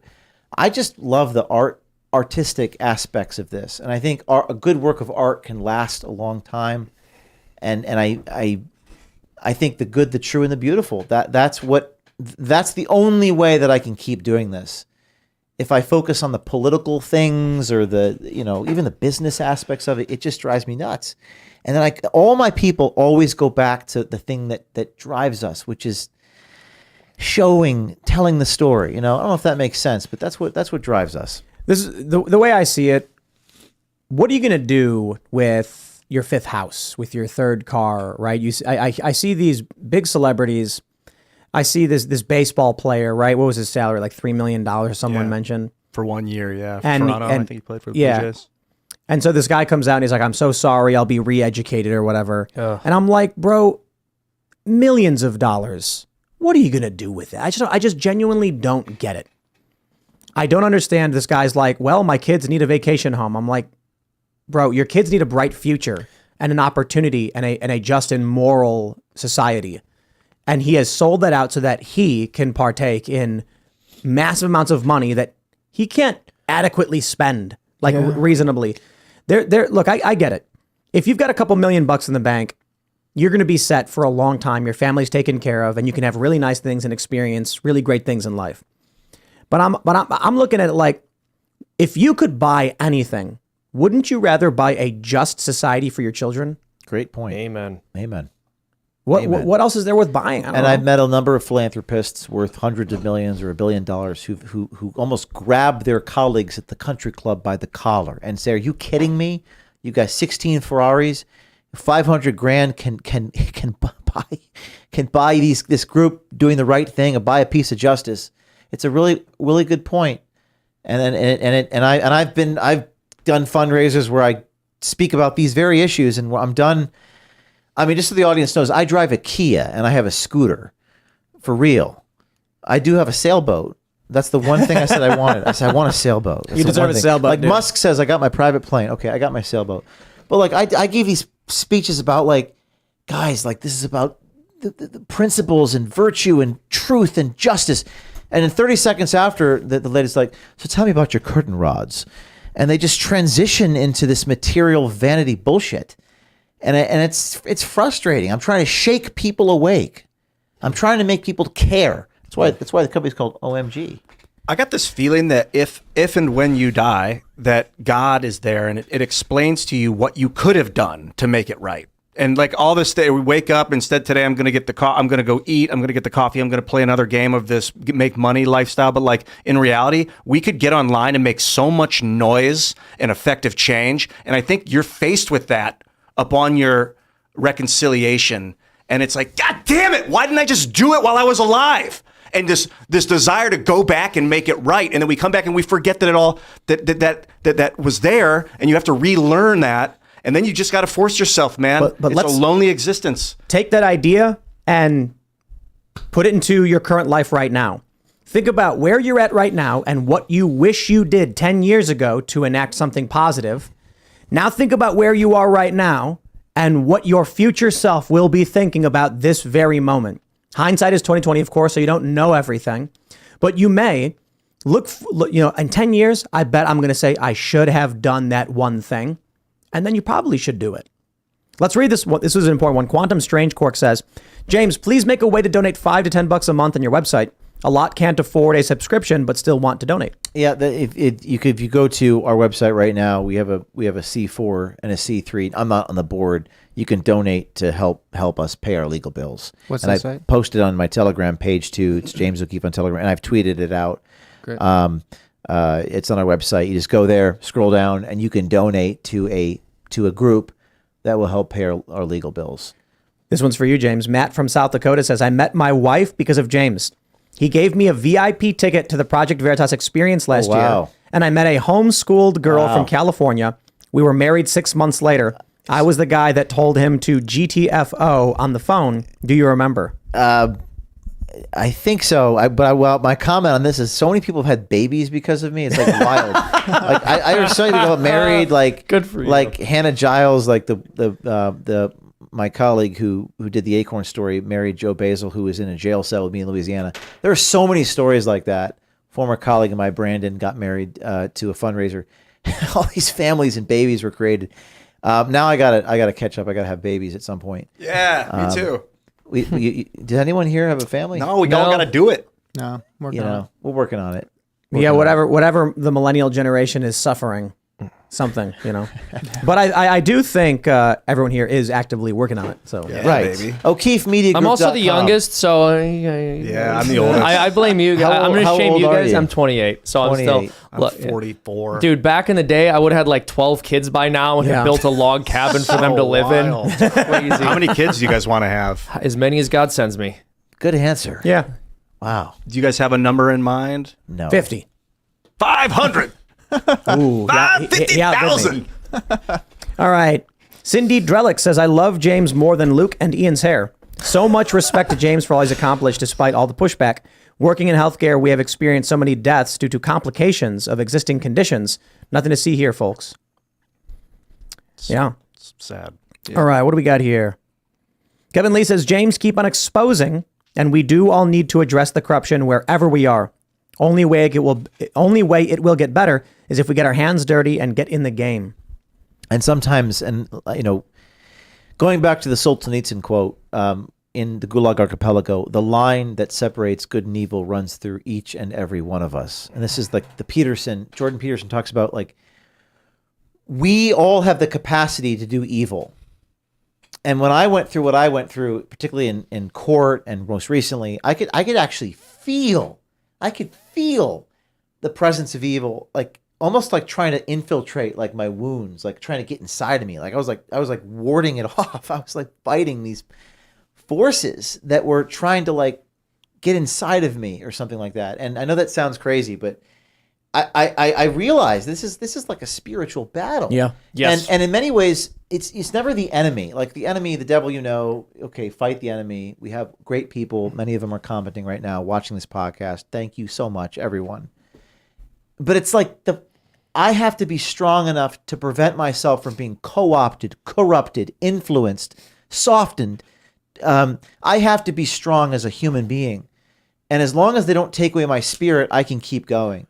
But I can't be co-opted. It's a fight that I have to fight within myself. So do you get sunlight? Amen. Is that like part of it? Because I've noticed that I feel like spiritual resilience when I get enough sunlight. And grounding. Yeah, literally bare feet in the grass. Do you do that kind of stuff? Touch grass. I do. I do. I mean, for me, it's being out on the water, taking a walk, just looking at nature. Yes, That's why we're part out of here. it. It's great. That's part of it. You got to pray. You got to Amen.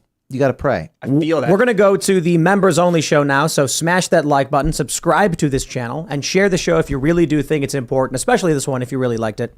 Head over to timcast.com, click join us, and in a few minutes we will put up the members only live stream show where we will be taking calls from you guys, our members. So smash that like button. You can follow the show at Timcast IRL. You can follow me at Timcast. James, do you want to shout anything out? Thank you all. This has been one of the most amazing interviews / discussions I've ever done. And my main shout out is o'keefemediagroup.com. On that website, you can donate to our legal defense fund, which I encourage everyone to do. You say can only afford $2, do that. You can sign up to be a journalist, and you could subscribe to get our stuff. Go to our website. Every one of you can afford this. One of those three things. One of them is free. Signing up to be a journalist doesn't cost you anything. So, there's my pitch. o'keefemediagroup.com. And thank you, Tim, for doing this. Thanks for coming. Yeah, Seamus Coughlin, Freedom Tunes. We make cartoons. And if you guys want to check those out, we'll be uploading one tomorrow. And yeah, I also want to shout out what James is doing. I think it's very important work. It's very important work. And people will follow you on Twitter, James O'Keefe, III, which indicates the James third. O'Keefe the third. James O'Keefe III on Twitter. You mentioned the RFK, Robert F. Kennedy podcast. Do you have a podcast now that you're I just doing? started it yesterday. Awesome. Is What's this it on called? YouTube? It's behind our paywall, but we're putting out snippets on social media, and it's behind our paywall, and it's going to be different than the commentary. It's going to be in depth, sort of journalistic, because a lot of the stuff I don't do undercover work. I'm talking to a source. They have documents, and I'm interviewing, almost like a mini documentary podcast. Oh, man, that's awesome. Bi-weekly. I'm looking forward to seeing it, dude. Great to see you again. I'm Ian Crossland. Catch you guys later. And I'm Serge.com. That was quite the conversation. I'm excited for the after show, for everyone that's going to call in. Again, I'm at Serge.com on Twitter. Let's go to it. We will see you all over at timcast.com. Thanks for hanging out.